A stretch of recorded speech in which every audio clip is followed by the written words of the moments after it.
पूर्णमदमिदं पूर्णात् पूर्णमुदच्यते पूर्णस्य पूर्णमादाय पूर्णमेवावशिष्यते। ओम शांति शांति शांति। ओम नारायण परो व्यक्तात् अंडमव्यक्त संभवम् अंडस्यान्तस्मिमे लोकाः सप्तद्वीपा च मेदिनी। ओम नारायण नारायण नारायण। நமஸ்காரம். நம்ம பார்த்துக்கிட்டு இருக்கிறது பகவத்கீதையில 12வது அத்தியாயம் பக்தி யோகத்துக்கு பார்த்தீங்கன்னா சம்மரி பார்த்துக்கிட்டு இருக்கோம். இந்த சம்மரியில பார்த்தீங்கன்னா நேற்று கிளாஸ்ல சகுன பக்தியை பத்தி நம்ம பார்த்து முடிச்சிருக்கோம். இந்த பக்தி யோகத்தை அப்படின்னு பிரிக்கும் போதே 2 பக்தியா பிரிச்சுக்கணும். ஒன்று சகுன பக்தி, ஒன்று நிர்குண பக்தி அப்படின்னு பிரிச்சிருக்கோம். இதுல முதல் ஸ்லோகம் பார்த்தீங்கன்னா என்னாச்சு, பீஜம். இந்த அத்தியாயத்துக்கான பீஜம் இது அப்படின்னா இந்த முதல் ஸ்லோகம் கேள்வி. அர்ஜுனன் கேள்வி கேட்கிறான், சகுன பக்தி உயர்ந்ததா?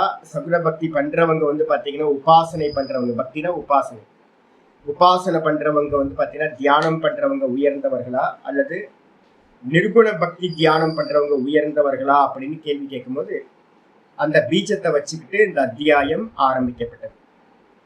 இதுல 2, 6, 7, 8, 9, 10, 11 வரைக்கும் 7 ஸ்லோகங்கள் பார்த்தீங்கன்னா எதுக்காக அப்படின்னா சகுன பக்திக்காக சொல்லப்பட்டது. ஆச்சாரியரோட அபிப்பிராயம் எது அப்படின்னா 3வது ஸ்லோகம். 2வது ஸ்லோகத்திலேயே ஆச்சாரியார் என்ன பண்ணிட்டார் அப்படின்னா தன்னோட அபிப்பிராயத்தை பார்த்தீங்கன்னா சொல்லிட்டார். சகுன பக்தி தான் உயர்ந்தது. அப்ப நல்லா ஆணித்தரமா மனசுல புரிஞ்சுக்கணும். சகுன பக்தி மாதிரி பார்த்தீங்கன்னா இந்த உலகத்துல நமக்கு மோட்சத்தை கொடுக்கக்கூடியது வேற எதுவுமே இல்லை.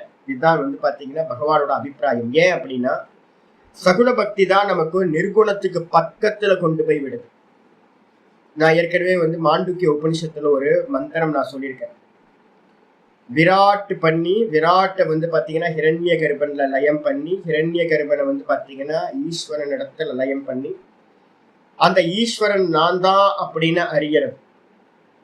இதுல மந்திரம் மாண்டூக்கிய மந்திரம் சொல்லுது ஏஷ யோனிகி. ஏஷ யோனிகி அப்படின்னு பரமேஸ்வரனுக்கு பார்த்தீங்கன்னா ஒரு லட்சணம் சொல்லுது. இந்த சகுன ஈஸ்வரனா இருக்கக்கூடிய மாயையோடு சகிதமா இருக்கக்கூடிய ஈஸ்வரன் தான் இந்த ஜெகத்துக்கு பார்த்தீங்கன்னா ஜெகத்து வெளிப்படுறதுக்கு காரணம். இந்த மொத்த ஜெகத்து எங்க இருந்து வந்துச்சு அப்படின்னா மாயை சகிதமா இருக்கக்கூடிய அந்த பரமேஸ்வரன் இருந்துதான் இந்த மொத்த ஜெகத்தும் உற்பத்தி ஆயிட்டு. அதே நேரத்துல நீங்க ரிட்டர்ன் போகணும் அப்படின்னா, நான் என்னுடைய சுரூபத்தை பிரம்மஸ்வரூபத்தை அடையணும்னாலும் இந்த ஈஸ்வரனை தாண்டி தான் நீங்க எந்த பக்கமும் போக முடியும்.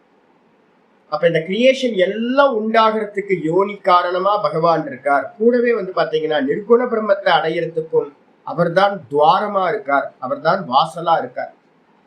அப்போ ஈஸ்வரனை நீங்க பாத்தீங்கன்னா ஏன் பக்தி பண்றோம் அப்படின்னு கேட்டீங்கன்னா, நீங்க புத்திசாலித்தனமா நீங்க புத்தி வரைக்கும் வந்துருவீங்க. சார் புத்தி வரைக்கும் பாத்தீங்கன்னா உங்களோட சாமர்த்தியத்தை வச்சுக்கிட்டு, நல்லா மெமரி பவர் வச்சுக்கிட்டு, நல்லா ஆச்சாரியார்கள் கிடைச்சாங்க அப்படின்னா உங்களுடைய புத்தி சாதுரியம், நீங்க ஹார்ட் ஒர்க் பண்ணீங்க அப்படின்னா எல்லாம் வந்துடலாம்.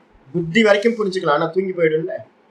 நேற்று ராத்திரி பாத்தீங்கன்னா ஒரு கொஞ்சம் ஆன்டிபயோட்டிக் பாத்தீங்கன்னா கொஞ்சம் எடுப்பேன். எடுத்ததுக்கு அப்புறம் பாத்தீங்கன்னா காலையில எழுந்திருக்கும் போது இன்னைக்கு அஷ்டமி திதி லீவ் தான், மெதுவா கிளாஸ் இருக்குது அப்படின்னு என் புத்தி சொல்லுது. அஷ்டமி இன்னைக்கு அப்படின்னு சொல்லுது. அஷ்டமின்னு சொல்லி இன்னைக்கு அஷ்டமியே இல்லைல்ல. நான் பாத்தீங்கன்னா சரி அப்போ ஆன்டிபயோட்டிக் சாப்பிட்ருக்கோம், அதனால பாத்தீங்கன்னா மெதுவா எந்திரிச்சு மெதுவா அனுஷ்டானம் பண்ணலாம் அப்படின்னு படுத்தாச்சு. இன்னைக்கு எந்திரிக்கும் போது பாத்தீங்கன்னா 5:30 மணிக்கு நான் பாத்தீங்கன்னா திரும்ப 5:30 வரைக்கும் நல்ல புத்தி வந்துச்சுன்னு, ஐயோ 5:30 மணி ஆச்சு. அப்புறம் ஒரு கன்ஃபியூஸ், அஷ்டமி தானே இன்னைக்கு அஷ்டமி ஆச்சு, இன்னைக்கு அஷ்டமி ஆச்சு. இல்லை அஷ்டமி இல்லை, ஒரு கிளாஸ் தான் பண்ணியிருக்கோம், இன்னைக்கு அஷ்டமி இல்லை அப்படின்னு 5:30 மணிக்கு பாத்தீங்கன்னா இல்லை இன்னைக்கு அஷ்டமி இல்லை அப்படின்னு தீர்மானம் பண்ணி எந்திரிச்சு கிளாஸ்க்கு வந்து ஒரு பேராசிட்டமல் சாப்பிட்டீங்கன்னாவே, ஒரு ஆன்டிபயாட்டிக் எடுத்தீங்கன்னாவே உங்களோட புத்தி என்ன ஆயிடும் அப்படின்னு கேட்டீங்கன்னா மறைப்பு வந்து. நீங்க படிச்ச ஞானம் எல்லாம் வந்து பாத்தீங்கன்னா, இந்த புத்தியில இருக்கிற ஞானம் எல்லாம் வந்து பாத்தீங்கன்னா ஒரே ஒரு மறைப்பு, எல்லாம் சுவாகா போயிடும். இந்த பிராணனுக்குள்ளார தூக்கத்துக்குள்ளார போயிட்டீங்கன்னா நீங்க யாரு என்னன்னு எதுவுமே தெரியாது. அவ்யக்தம் அவ்யாக்கிருத்தம்னு சொல்லக்கூடிய அந்த தூக்கத்துக்குள்ளார போயிட்டோம் அப்படின்னா நம்ம யாருன்னே தெரியாது, என்னன்னே தெரியாது. அப்போ அதை காட்டிலும் தாண்டி அதை அந்த அந்த மாயா தத்துவம் ஈஸ்வர தத்துவத்தை தாண்டி போகணும். அதான் வந்து அக்ஷராத்து பரத்த பரகன்னு சொல்லப்பட்டிருக்கு. அந்த அவ்யக்தம்னு சொல்லக்கூடிய அக்ஷரத்தை காட்டிலும், அக்ஷரம்ன்றது 2 அர்த்தத்துல வந்து அக்ஷரம்னு வருது. அவ்யக்தமா இருக்கிற ஈஸ்வர தத்துவத்துக்கும் பேர் அக்ஷரம், நிர்குணத்துக்கும் பேர் அக்ஷரம்னு பேர். மாயையோடு கூடியிருக்கிற அந்த தூக்கம் அவஸ்தை இருக்கு பாத்தீங்களா, லயஸ்தானம். அதை தாண்டி போனாதான் வந்து பாத்தீங்கன்னா நம்மளுடைய ஆத்மஸ்வரூபத்தை பிரம்மஸ்வரூபத்தை நம்ம அடைய முடியும். அப்ப ஆனா அந்த பிளாக் ஹோல் வந்து பாத்தீங்கன்னா ஈஸ்வரனோட ஸ்தானம். அப்ப எப்படி தாண்டது சுவாமி அப்படின்னு கேட்டா, அவன் அருளாலே அவன் தாழ் வணங்கி, வேற எதுவுமே பண்ண முடியாது. உங்களோட ஹெல்ப்லெஸ் வந்து பாத்தீங்கன்னா அந்த அந்த பிளாக் ஹோலை புத்தியை தாண்டினதுக்கு பிறகு அந்த மாயையை கடந்து போகணும் அப்படின்னா மம மாயா துரத்தியா மாமேவ ஏ பிரபத்யந்தி மாமேவ ஏ பிரபத்யந்தி, என்னையே எவர்கள் சரணாகதி பண்றாங்களோ அவங்களை மட்டும்தான் இந்த சம்சாரத்தை நம்ம தாண்டி போக முடியும், இந்த மாயையை தாண்டி போக முடியும். அப்ப மம மாயா துரத்தியான்னு சொல்ற, என்னுடைய மாயை வந்து பாத்தீங்கன்னா கடந்து போகிறது. மாயினா என்ன அர்த்தம், நம்ம ஈஸியா நினைச்சுக்கிறோம். இதோட ஒரு ஒரிஜினல் பிளாக் ஹோல் வந்து பாத்தீங்கன்னா சமாதிக்கு உள்ள போகும்போது அந்த புத்தியை தாண்டினதுக்கு பிறகு இருக்கிறது எல்லாம் தூங்கி போயிடுவோம், லயமாயிடும். பிரகிருதி அவ்வளவு வலிமையானது. அப்ப அந்த ஈஸ்வர உபாசனை பண்றதோட தாற்பயமே எது அப்படின்னு கேட்டீங்கன்னா, நம்ம புத்திசாலித்தனமா புரிஞ்சுக்கலாம் அப்படின்னா ஈஸ்வரன் கான்செப்ட் தேவையில்லை. ஜெய கிருஷ்ணமூர்த்தி எல்லாம் ரொம்ப புத்திசாலிகள். ஜேகே பிலாசபியா இருக்கட்டும், நிறைய பேர் பிலாசபி வந்து பாத்தீங்கன்னா வெறும் ட்ரையா வந்து பாத்தீங்கன்னா எல்லாம் பண்ணிட்டாங்க. ஆனா வந்து பாத்தீங்கன்னா அடைய முடியாது சார். இந்த அவ்யாக்கிருத்தத்தை தாண்டறதுக்காகத்தான், மாயா தத்துவத்தை தாண்டறதுக்காகத்தான் வந்து பாத்தீங்கன்னா பக்தியோட இம்பார்ட்டன்ட் முக்கியம் புரிஞ்சுக்கணும். அவனோட அனுகிரகம் இல்லாம, சகுன பக்தி இல்லாம அவர் தான் டிக்கெட்டை வந்து பாத்தீங்கன்னா கட் பண்ணி உங்களை அனுப்புவார் உள்ள, நிர்குணத்தை பார்த்துக்கோ அப்படின்னு. மோட்சம் கொடுக்குற ஒரு பகவான் தான். அதனால வந்து பாத்தீங்கன்னா சகுன பக்தி வந்து பாத்தீங்கன்னா ரொம்ப உயர்ந்தது. சகுனத்தை பிரீத்தி பண்ணாம நிர்குணத்தை அடைய முடியாது சொல்லியாச்சு. அப்ப சகுன பக்திக்கு வந்து பாத்தீங்கன்னா ஸ்லோகங்கள்லாம் சொன்னதுக்கு பிறகு நிர்குண பக்தியை வந்து இன்னைக்கு பாட்டத்துல ஆச்சாரியார் நம்ம பிரிச்சிருக்கோம். நிர்குண பக்தியை பத்தி பேச போறோம். நிர்குண பக்தின்றது வந்து பாத்தீங்கன்னா எத்தனை ஸ்லோகங்கள், மொத்தம் 11 ஸ்லோகங்கள் வந்து பாத்தீங்கன்னா நிர்குண பக்திக்கு இருக்கு. நிர்குண பக்திக்கு 11 ஸ்லோகங்கள் என்னது, 3, 5, 3, 4, 5 வரிசையா இருக்கு. 3, 4, 5 3 ஸ்லோகங்கள். அப்புறம் 13ல இருந்து 20 வரைக்கும் 8 ஸ்லோகங்கள். 3 வந்து பாத்தீங்கன்னா 8, 11 ஸ்லோகங்கள் வந்து பாத்தீங்க அப்படின்னா நிர்குண பக்திக்காக பகவான் சொல்ற. இந்த நிர்குண பக்திக்கு என்ன பேரு அப்படின்னு கேட்டீங்கன்னா அக்ஷர உபாசனா அப்படின்னு பேரு. நிர்குண பக்திக்கு என்ன பேரு இங்க, அக்ஷர உபாசனா அப்படின்னு பேரு. இந்த அக்ஷர உபாசனையை பத்தி ஆச்சாரியார் என்ன பண்றார், சொல்ல ஆரம்பிக்கிறார். யாரெல்லாம் நிர்குணத்தை பத்தி நம்ம பிடிக்கிறோமோ அவங்கள பத்தி இந்த விஷயம் வருது. என்னன்னு சொல்லலான்னு பார்ப்போம்.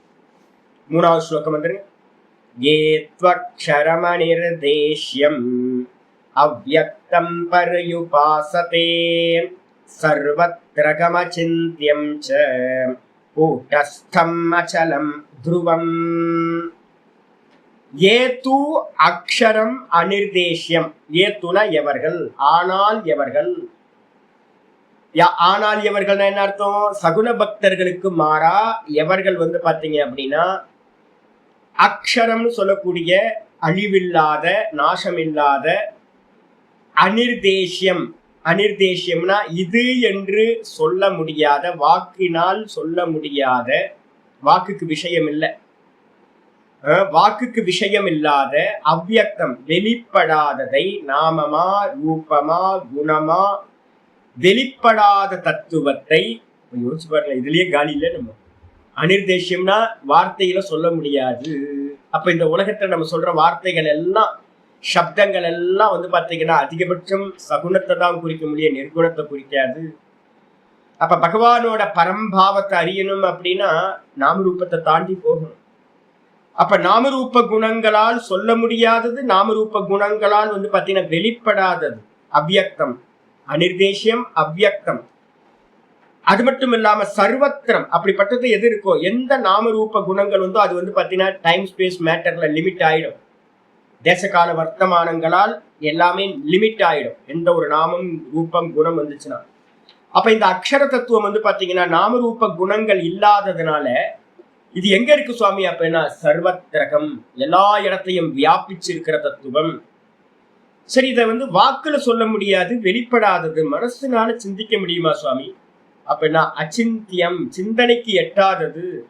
ஐயோ, மெடிடேட் பண்ணணும்னு சொன்னீங்களே, மெடிடேட் பண்ணணும்னா பாத்தீங்கன்னா ஆவிருத்தி பண்ணணுமே. ராம ராம ராம ராம மனசுல வந்துருது இல்ல, மனோஜபத்துல வந்துடும் இல்ல. ஓம் ஓம் ஓம் ஓம் சொன்னீங்கன்னா பாத்தீங்கன்னா மனசுக்குள்ள வந்துருமே.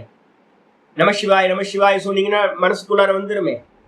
அப்ப பாத்தீங்கன்னா ஆனா மந்திர லட்சியம் என்ன சொல்லுது, சொல்றது லட்சணம் அச்சிந்தியம் சொல்லுது, சிந்தனைக்கு எட்டாதது, மனசுக்கு விஷயம் இல்லை. அப்ப மனசுக்கு விஷயம் இல்லைன்னா எப்படி உபாசனை பண்றது? கேள்வி வருது. இதெல்லாம் கேட்கணும். யாராவது பாத்தீங்கன்னா நிதித்தியாசனத்துல இருக்கிறவங்க இதெல்லாம் கேள்வி கேட்கணும். அப்ப அக்ஷர உபாசனை அப்படின்னா தைலதார மாதிரி பாத்தீங்கன்னா உபாசனை பண்ணணும்னு லட்சணம் சொல்லியிருக்கீங்க. தைலதார மாதிரி ஒரே தாட் ப்ராசஸ் இருக்கணும்னா அந்த தாட் ப்ராசஸ்க்கு பாத்தீங்கன்னா ஒரு குருநாதர் இதுதான்பான்னு சொல்லி கொடுத்துருக்கணும். அதை நம்ம பாத்தீங்கன்னா மனசுல சிந்திக்கணும். அந்த சிந்தனை பண்ணிதானே பாத்தீங்கன்னா தொடர்ந்து தைலதார மாதிரி இருக்கணும். ஆனா லட்சணங்களை பாத்தீங்க அப்படின்னா சர்வ வியாபகமா இருக்கிறது. என்னோட விஷன்ல பாத்தீங்கன்னா எல்லாரும் கொண்டு வர முடியாது. ஏன்னா இந்த மொத்த ஆகாசத்தையும் என்னால கொண்டு வர முடியாது. எனக்கு தெரிஞ்ச ஆகாசம் தான் சர்வ வியாபகம். அதுக்கும் காரணமா இருக்கிற இந்த ஆத்மாவை பாத்தீங்கன்னா எப்படி கொண்டு வர்றது? சிந்திக்க முடியாது. அப்ப சிந்திக்கவே முடியாது அப்படின்னா இப்ப எப்படி கொண்டு வர்றது? இத தியானம் எப்படி பண்றது? அது மட்டும் இல்ல, கூட்டஸ்தம். அது பாத்தீங்க அப்படின்னா கூட்டஸ்தம் அப்படின்னா எல்லா விகாரங்களுக்கும் ஆதாரமா இருக்கிறது. எப்படி ஸ்கிரீன் பாத்தீங்கன்னா காட்சிகளுக்கெல்லாம் ஆதாரமா இருக்கும், அது மாதிரி இந்த மொத்த பிரபஞ்சத்துக்கும் ஆதாரமா இருக்கிற தத்துவத்துக்கு பேர் கூட்டஸ்தம்னு பேர். இந்த தேகம் பாத்தீங்கன்னா கூட்டம், இதுக்குள்ளார பாத்தீங்கன்னா இருக்கிறது நான் நான் நான் இருக்கே, அதுக்கு பேர் கூட்டஸ்தம்னு பேரு. அப்ப பாத்தீங்கன்னா அப்படிப்பட்ட கூட்டஸ்தம் அச்சலம், அசைகின்ற தத்துவம். இந்த உலகத்தில் இருக்கிற சர்வமும் சலனம் அடைஞ்சுக்கிட்டே இருக்கு. நம்ம இப்ப பரிணாமவாதத்தை யோக சூத்திரத்துல பார்த்துட்டு இருக்கோம். எல்லாம் மாயாமயம், எல்லாம் பாத்தீங்கன்னா சலிச்சுக்கிட்டே இருக்கு, அசைஞ்சுக்கிட்டே இருக்கு. ஒவ்வொரு அணுலையும் அசைவு இருந்துகிட்டு இருக்கு. ஆனா இந்த பிரம்ம தத்துவம் பாத்தீங்கன்னா அச்சலம், அசையாத தத்துவம், துருவம், நித்தியமானது, நிலையானது, ஸ்திரமானது. அப்படிப்பட்ட தத்துவத்தை பாத்தீங்கன்னா எவர்கள் பரியுபாசத்தை உபாசிக்கின்றார்களோ, அப்ப நல்லா புரிஞ்சுக்கணும், அக்ஷர உபாசனை அப்படின்றது சப்தத்தினால சிந்தனை பண்றது இல்லை. ஏன்னா அது பாத்தீங்கன்னா அனிர்தேசியம் லட்சணம் சொல்லியாச்சு. யாரெல்லாம் நிதித்தியாசனத்தை பத்தி ஐடியா இருக்கோ அவங்க எல்லாம் கிளியர் பண்ணிக்கங்க. ஒரு கிரந்தத்தை எடுத்து வச்சுக்கிட்டு பாத்தீங்கன்னா நான் நிதித்தியாசனம் பண்றேன் அப்படின்னா அது தப்பு. ஒரு கிரந்தத்தை எடுத்து வச்சுக்கிட்டு என்ன பண்ணலாம்? சிந்தனை பண்ணலாம். இதை பாத்தீங்க அப்படின்னா பஞ்சதசி எடுத்து வச்சுக்கிட்டு சிந்தனை பண்ணலாம். ஒழிய பஞ்சதசி எடுத்து வச்சுக்கிட்டு நான் தியானம் பண்றேன்னு சொன்னீங்கன்னா அது தப்பு. நல்லா ஃபர்ஸ்ட் அதை கிளியர் பண்ணிக்கணும். ஏன் அப்படின்னா நிதித்தியாசனம்ன்றது பாத்தீங்கன்னா நிர்குணத்தை சிந்தனை பண்றது. நிர்குணத்தை சிந்தனை பண்ணணும் அப்படின்னா வாக்குக்கு எட்டாதது நிர்குணம், மனசுக்கும் எட்டாதது நிர்குணம். அப்ப என்ன பண்றது அப்படின்னா இதெல்லாம் நெகட்டிவ் லட்சணங்கள். நெகட்டிவ் லட்சணங்களை வச்சுக்கிட்டு நம்ம என்ன பண்ணணும் அப்படின்னா நேத்தி தான் பண்ணணும். அதனால்தான் நம்ம சொல்லியிருக்கோம் நிதித்தியாசனத்தோட முதல் ஸ்டெப் என்ன அப்படின்னு கேட்டீங்கன்னா உங்களுக்கு மனநத்தோட சூக்ஷ்மத்தன்மை, அதே மாதிரி நிதித்தியாசனத்தோட ஸ்தூலத்தன்மை. எது அப்படின்னா ஏகாந்தத்துல உட்கார்ந்துட்டு இந்த மனசுல தோன்றக்கூடிய விருத்திகள் எல்லாத்தையும் நேத்தி நேத்தி நேத்தி, இது இல்லை இது இல்லை இது இல்லை, எந்த ரூபம் வந்தாலும் இது பாத்தீங்கன்னா ரூபம், பிரம்மத்துக்கு ரூபம் இல்லை, அரூபம், கேன்சல் பண்ணுது. எந்த சப்தமா வந்தாலும் இது சப்தம். ஆனா பாத்தீங்கன்னா பிரம்மம் பாத்தீங்கன்னா அசப்தம், அனிர்தேசியம், வாக்குக்கு எட்டாதது. அப்ப வாக்கா எந்த சப்தங்கள் வந்தாலும் மனசுக்குள்ளார நேத்தி பண்றது, எந்த ரூபம் வந்தாலும் நேத்தி பண்றது. சிந்தனைக்கு விஷயமா இருக்கிறது எது வந்தாலும் மனசுல எந்த சிந்தனை வந்தாலும் இது இல்லை இது இல்லை இது இல்லை இது இல்லைன்னு நேத்தி பண்ணிக்கிட்டே போறது. அப்ப நேத்தி பண்றதுதான் முதல் ப்ராசஸ் பாத்தீங்கன்னா நிதித்தியாசனத்துக்கு முன்னாடி. நேத்தி பண்ணதுக்கு பிறகு மிச்சம் தான் தான் தான்ற ஸ்புரண மாத்திரமா இருக்கிறது. அந்த தான் வெளிப்படாதது. தன்னை பத்தி ஒரு ஆர்டிக்கல் எழுதுங்கன்னா உங்களால எழுத முடியாது. வாக்குக்கு எட்டாதது தான். தானை பத்தி கொஞ்சம் யோசிச்சிங்க அப்படின்னா எந்த பிடியும் கிடைக்காது. இந்த கான்சியஸ்னஸ் நம்மளால எப்படியும் வர்ணனையே பண்ண முடியாது, மனசால சிந்திக்க முடியாது. நித்தியமானது, நிலையானது, துருவம், அச்சலம், கூட்டஸ்தம், அவ்வியக்தம், வெளிப்படாத தத்துவம். அப்போ நான் பரமஹம்சானந்தான்ற இந்த ரூபம் வெளிப்பட்டிருக்கு நாம ரூப குணங்களா. ஆனா பாத்தீங்கன்னா நான் சொல்றேனே, அந்த நான் பாத்தீங்கன்னா வெளிப்படவே இல்லை. இந்த நான் தான் எல்லா தேகத்திலையும் நானா இருக்கு. அப்ப எல்லா தேகத்திலையும் நானா இருக்கக்கூடிய அந்த தத்துவத்தை, வெளிப்படாத தத்துவத்தை மெடிடேட் பண்ணணும் அப்படின்னா ஒரே ஒரு உபாயம், நேத்தி பண்ணதுக்கு பிறகு அந்த நேத்தி பண்ண முடியாம ஒரு தத்துவம் இருக்கு. அந்த தத்துவத்துல அப்படியே அதுலயே நிற்கிறது மட்டும்தான் நிதித்தியாசனம்னு பேர். அப்ப அந்த நிதித்தியாசனத்தை பாத்தீங்க அப்படின்னா எவர்கள் செய்கிறார்களோ அவர்கள், அதனால்தான் ஆச்சாரியார் என்ன பண்ணிட்டாரு அப்படின்னு கேட்டீங்கன்னா, இந்த ஸ்லோகத்துக்கு பாத்தீங்கன்னா உபாசனத்துக்கு லட்சணமும் சொல்லியிருக்கார். நிதித்தியாசனம், நிர்குண உபாசனம்னு நிதித்தியாசனம். அதுக்கு பாத்தீங்கன்னா லட்சணமும் சொல்லியிருக்காரு பாஷிகர். தைலதார மாதிரி தான்ற ஸ்புரணத்துல தொடர்ந்து நிக்கிறதுக்கு பேர் தான் நிதித்தியாசனம். அங்க சப்தம் இல்லை, ரூபம் இல்லை, எதுவும் இல்லை, தான் மாத்திரம் தான் இருக்கிறது. எவ்வளவு கஷ்டம் இல்லை இது. அதனால பாத்தீங்கன்னா ஆச்சாரியார் பாத்தீங்கன்னா கிருஷ்ண பரமாத்மா சொல்றாரு, இந்த நிர்குண உபாசனைய சொன்னதுக்கு பிறகு சொல்றார். இது பாத்தீங்கன்னா எப்படிப்பட்டது அப்படின்னா 4வது ஸ்லோகத்தை சொல்றார்.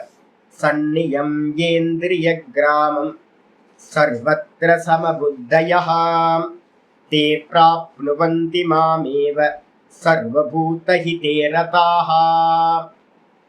அப்ப இதை அடையறதுக்கு என்ன சுவாமி பண்ணணும் அப்படின்னு கேட்டீங்கன்னா, சப்த ரூப ரச குணம் எல்லாம் இருக்குல்ல, 5 இந்திரியங்களுக்கான 5 விஷயங்கள்.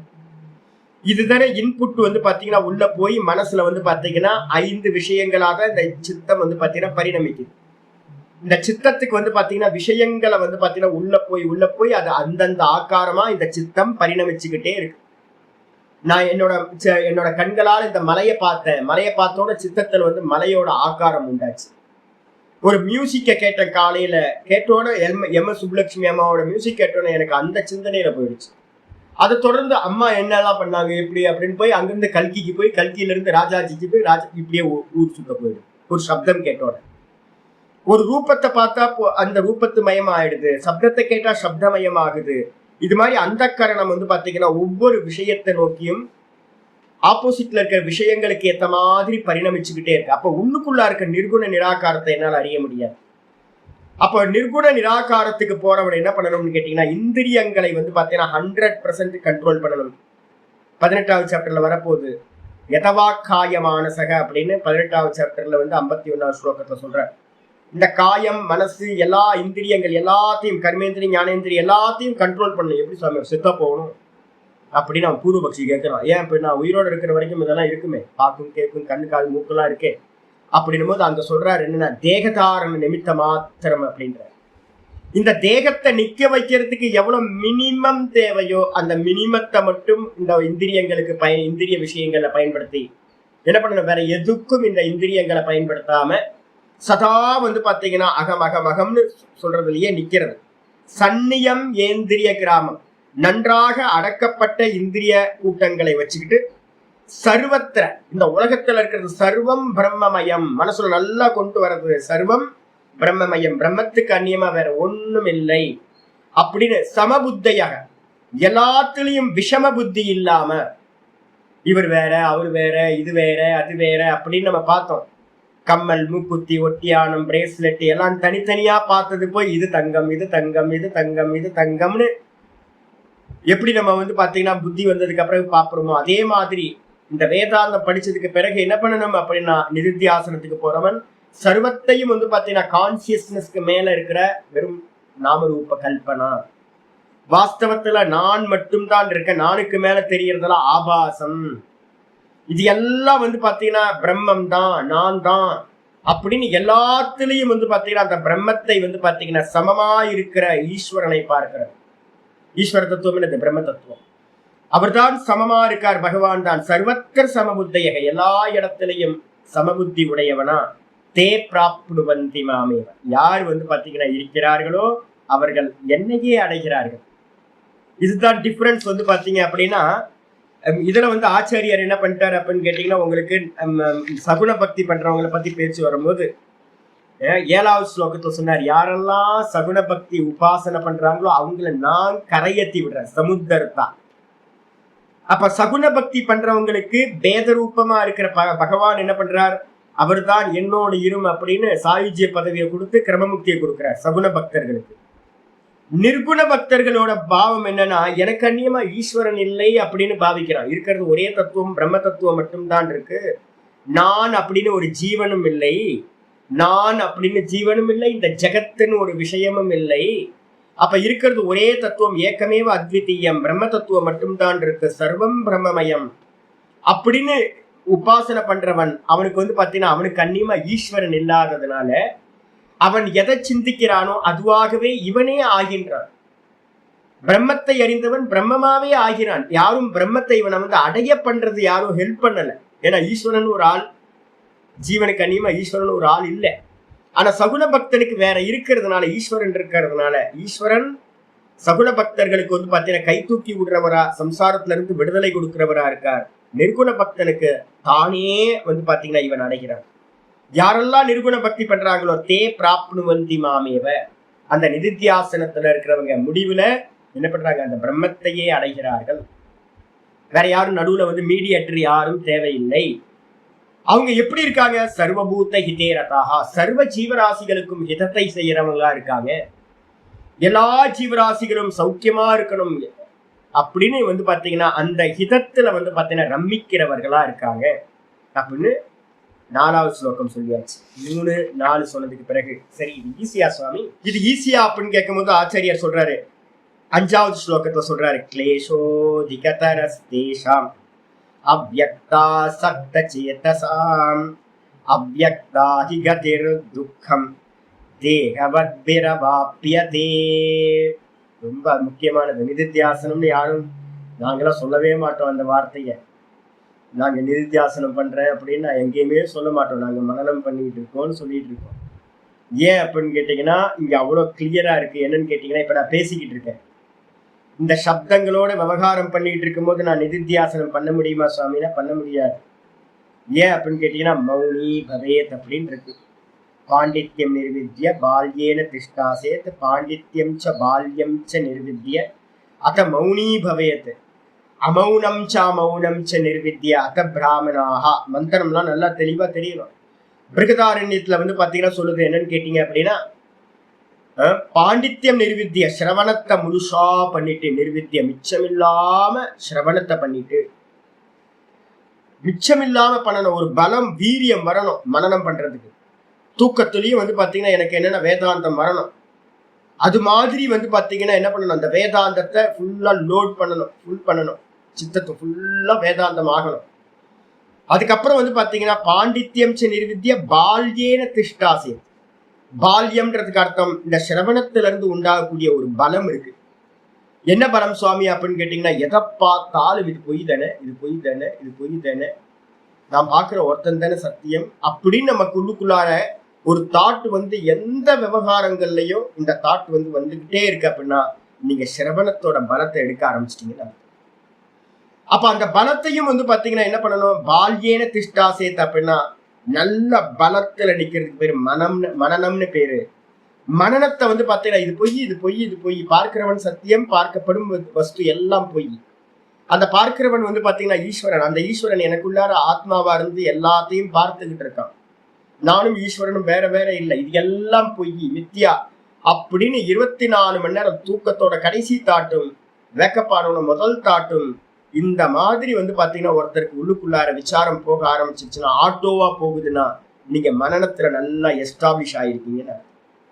மனநத்திலையும் பாத்தீங்கன்னா மிச்சமில்லாம எல்லாத்தையும் நிச்சயம் பண்றது, நேத்தி நேத்தி நேத்தி நேத்தி பண்ணதுக்கு பிறகு அத மௌனி பவேத். சிரவண மனநத்துக்கு பிறகுதான் மௌனியாகிறான். அவனுக்கு சிந்திக்கிறதுக்கு எதுவுமே இல்லை, எல்லாம் போயிடுது. பொய்யுது என்ன, பொய்ய என்ன சிந்திக்கிறது, பேசாம இது வீரியம் உண்டாகும். மனனம் பண்ண பண்ண பண்ண வீரியம் உண்டாகும், சொச்சமா இருக்கும். நான் ஒரு டைம்ல பாத்தீங்கன்னா இப்ப எனக்கு தோணுது போயிடலாம் அப்படின்னு. என்ன காரணம்னா, ஒரு டைம்ல பாத்தீங்கன்னா மனசோட விற்த்திகளை நீக்கிறதுக்கு உபாயங்களை தேடிக்கிட்டு இருந்தேன். இப்ப பாத்தீங்கன்னா எந்த உபாயமும் பிராணாயாமம் தேவைப்படுறது இல்லை. இப்போ பாத்தீங்கன்னா ஓங்காரம் தேவைப்படுறது இல்லை. இப்போ பேசாம விட்டா பேசாம இருக்கு இந்த மனசு. அதோட பலம் என்ன அப்படின்னு கேட்டீங்கன்னா மனனம். அப்ப எந்த அளவுக்கு வந்து பாத்தீங்கன்னா மனனம் பண்றோமோ அந்த அளவுக்கு உங்களுக்கு மனோமௌனத்துக்கே கொண்டு போய் விட்டுருவோங்க. வெறுமனே சொச்சமா இருக்கிற சாமர்த்தியம் வந்து பாத்தீங்கன்னா உங்களுக்கு வாய்க்கும். இது மனனத்தோட. மனனத்தை பண்ண பண்ண பண்ண மௌனி ஆயிடுறான். நிதித்தியாசனம்னு பேரு. மௌனிக்கு பேரு மௌனி அப்படின்னா நிதித்தியாசனம் பண்றவன். அதுவும் ஒரு சாதனை தான். அதுவும் ஒரு சாதனையா இருக்கிறதுனால அமௌனம் சா மௌனம் ச நிர்வித்திய, மௌனமின்மை மௌனம் இந்த ரெண்டுத்தையும் கடந்து போய் வந்து பாத்தீங்கன்னா என்ன பண்றா, அகபிராமனாகா. பிறகு அவன் என்ன ஆகிறான்னு கேட்டீங்கன்னா பிராமணன் ஆகின்றான், பிரம்மம் ஆகின்றான். நிதித்தியாசனத்துல இருந்து வந்து பாத்தீங்கன்னா பிரம்மவேத பிரம்மபவதி, பிரம்மத்தை அறிந்தவன் பிரம்மமாகவே ஆகின்றான். இதுதான் மந்திரம். அப்ப வந்து பாத்தீங்க அப்படின்னா இது கஷ்டமா சுவாமி அப்படின்னு கேட்டீங்கன்னா ரொம்ப ரொம்ப கஷ்டம். சிரவணத்துல ஈஸியா இப்ப உங்கள் ப்ராசஸ் போயிட்டு இருக்கு. இதுக்கு அடுத்தடுத்த ஸ்டெப்பு போகும்போது ஃபுல்லா வந்து பாத்தீங்கன்னா தியாகம் வந்துடும். தியாகம் வரல அப்படின்னா அத மனனம் வந்து பாத்தீங்கன்னா நடக்கவே நடக்காது உங்களுக்கு. சிரவணம் தான் வந்து பாத்தீங்கன்னா அதனால தான் வந்து பாத்தீங்கன்னா சிரவண மாத்திரேன ஞானம்னு சொல்லி 30-40 வருஷத்தை நிறைய பேரோட வாழ்க்கையை வந்து வீணாக்கிட்டு போயிட்டாங்க. அவங்க வீட்டுல இருந்துட்டு சௌக்கியமா வந்து சிரவணம் பண்ணிக்கிட்டு எதுவுமே தேவையில்லை அப்படின்னு சிரவணமே பூர்த்தி ஆகல. கண்டிஷன் அப்ளை பண்ணாததுனால வந்து பாத்தீங்கன்னா சாதன சதுஷ்டயம் ஃபுல்ஃபில் ஆகாததுனால என்ன ஆகும், சிரவணமே வந்து பாத்தீங்கன்னா பூர்த்தி ஆகாது. விதிவாக்கியம் இப்ப நான் உங்களுக்கு எல்லாம் சொல்றேன், நீங்க வந்து நல்லா கொஞ்சம் விஷயத்தை போட்டு மேல ஏறுங்க அப்படின்றதுக்காக தான். இல்ல நான் இருக்கிற இடத்துலயே எல்லாம் வந்தாகணும், நான் என்னோட பொசிஷனை விட்டு கொடுக்க மாட்டேன் அப்படின்னு நினைச்சீங்க அப்படின்னா இங்க வந்து குரோத் கிடைக்காது. சாஸ்திரம் படிக்க படிக்க படிக்க நமக்கு தெரிய வரணும், என்ன மெச்சூரிட்டி வர வர வர ஒவ்வொன்றா விட்டுக்கிட்டே போகணும் மேல. நிர்குண நிராகாரத்தை அடையறதுக்கு வந்து எந்த அளவு தியாகம் பண்ண முடியுமோ அந்த அளவு தியாகம் பண்ணாதான் அந்த நிர்குணத்துல அடைய முடியும். ஆனா அது ரொம்ப கஷ்டம் தானே. அதனாலதான் ஆச்சாரியார் சொல்றார் 5வது ஸ்லோகத்துல சொல்றார், கிளேஷோதிகதரஸ்தேஷாம் அவ்யக்தாசக்த சேதசாம் அவ்யக்தாஹி கதிர் துக்கம் தேகவத்பிரவாப்யதே. ரொம்ப முக்கியமான ஸ்லோகம். தேகத்தை வச்சுக்கிட்டு நிர்குண உபாசனை எல்லாம் பண்ண முடியாது சாமி. ஆனா பாடத்தை கேட்கலாம் சார். தேகத்தை வச்சுக்கிட்டு இப்ப நீங்க எல்லாம் பாடம் கேட்டுக்கிட்டு இருக்கீங்க. நான் பாடம் தேகத்தை வச்சுக்கிட்டு தானே பாடம் சொல்லிக்கிட்டு இருக்கேன். அப்ப சிரவண காலமா இருக்கட்டும், இல்ல கம்பேர் ஸ்டடிஸ் பண்ணக்கூடிய மனனமா இருக்கட்டும், இது எல்லாம் வந்து பாத்தீங்கன்னா நான் ஒரு ஆச்சாரியார்ன்ற ஒரு அபிமானத்துல இருந்தேன்னா, உங்களுக்கு டீச்சர்ன்ற எண்ணத்துல இருந்தேன்னா உங்களுக்கு நான் சொல்லி கொடுத்துட்டு இருக்கேன். யாராவது கொஞ்சம் மிஸ் ஆனீங்கன்னா தலையில நான் கூட்டுறால எனக்குன்னு ஒரு அகங்காரம் இருக்குல்ல. நான் பிரம்மம்னு நினைச்சுக்கிட்டு இருந்தேன்னா பாடம் எடுக்க முடியாது, யாருக்கும் பாடம் சொல்லி கொடுக்கவே முடியாது உங்களுக்கு. அப்ப நீங்க நான் வந்து ஸ்டூடெண்டா இருக்கேன், வேதாந்த சிரவணம் பண்றேன்னு இல்லைன்னா நீங்க வந்து பாத்தீங்கன்னா வேதாந்தம் கேட்க முடியாது. அப்ப நமக்கு எல்லாத்துக்கும் தேகத்துல அபிமானம் இருக்கு. பாடம் நடக்குதா? ஆமா, பாடம் நடந்துட்டு இருக்கு. அப்ப சிரவணம் மனனம் பண்ணும் போது வந்து பாத்தீங்கன்னா என்ன இருக்கும் அப்படின்னு கேட்டீங்கன்னா தேக அபிமானம் இருந்துகிட்டே நீங்க பாடம் கேட்கலாம். ஆனா நிதித்தியாசனம் போறதுக்கு முன்னாடி நேத்தி பண்றோம் பாத்தீங்களா, சூக்ஷ்ம மனனம் அப்படின்னு பேர். கம்பேர் ஸ்டடிஸ்க்கு ஏதாவது தேவையா? இல்ல. கம்பேர் ஸ்டடிஸ் வந்து 4 புஸ்தகங்களை வச்சுக்கிட்டு என்ன மாதிரி வந்து பாத்தீங்கன்னா ஒரு 10 புஸ்தகங்களை வச்சுட்டு இது உபனிஷத் சொல்லுது, பிரம்மசூத்திரம் சொல்லுது அப்படின்னு நான் வந்து பாத்தீங்கன்னா பாகவதம் சொல்லுதுன்னு எல்லாத்தையும் சொல்லலாம். அது இல்ல, இது ஸ்தூல மனனம்னு பேர். இப்ப நான் பண்ணிட்டு இருக்கிறது ஸ்தூல மனனம்னு பேர், கம்பேர் ஸ்டடிஸ். எப்ப நான் வந்து பாத்தீங்கன்னா கண்ண மூடி உட்கார்ந்து இது இல்ல இது இல்ல இது இல்ல இது இல்லன்னு நான் நேர்த்தி பண்றனோ அது இந்த நேர்த்திக்கு பேரு தான் வந்து பாத்தீங்கன்னா சூக்ஷ்ம மனனம் அப்படின்னு பேர். இந்த மனனத்தை பண்ணா தியாகம் ஆயிடும், எல்லா காரியமும் விட்டு போயிடும். இப்ப நாங்க வந்து பாத்தீங்கன்னா ரொம்ப காரியங்களை மினிமைஸ் பண்ணிருக்கோம். என்னன்னா மனனத்தோட பலம் எல்லாத்தையும் விட்டாச்சு. வெறும் சுவாத்தியாயம் போயிட்டு இருக்கு, சுவாமிக்காக ஏதோ காரியம் பண்றோம், அவ்வளவுதான். சுவாமியா அது வந்து பாத்தீங்கன்னா அதுவும் அபேதமா அனன்ய பக்தியோட பண்ணிக்கிட்டு இருக்கோம், வேற எதுவும் இல்லை. இந்த உலகத்துல 2 காரியம் தான் நாங்க பண்ணிட்டு இருக்கோம். சாப்பிட்றோம், தூங்குறோம், பாடம் எடுக்கிறோம், பாடத்துக்கான விஷயத்தை மட்டும் டைப்பிங் பண்றோம், சுவாமியை வந்து போய் பார்த்தீங்கன்னா தரிசனம் பண்ணுவோம். இதை தவிர்த்து வேற எந்த காரியமும் இல்லை. என்னன்னா மனனத்தோட பலம். அப்ப நேத்தி பண்ணிக்கிட்டே இதுவும் பத்தாது. இதுவும் வந்து பாடத்தை நிப்பாட்டிட்டு உள்ளுக்குள்ளார இருக்க தாட் ப்ராசஸ் வந்து பாத்தீங்கன்னா நேத்தி பண்றது. நாம ரூப குணங்களா எது இருக்கோ எல்லாத்தையும் நேத்தி பண்ணதுக்கு பிறகுதான் தான் அப்படின்ற நிதித்தியா தான்ல நிக்கிற நிதித்தியாசனம் ஸ்டார்ட் ஆகும். அப்படி இருக்கிறதுனால ஆச்சாரியர் சொல்றாரு கிளேஷோ அதிக தரஹா.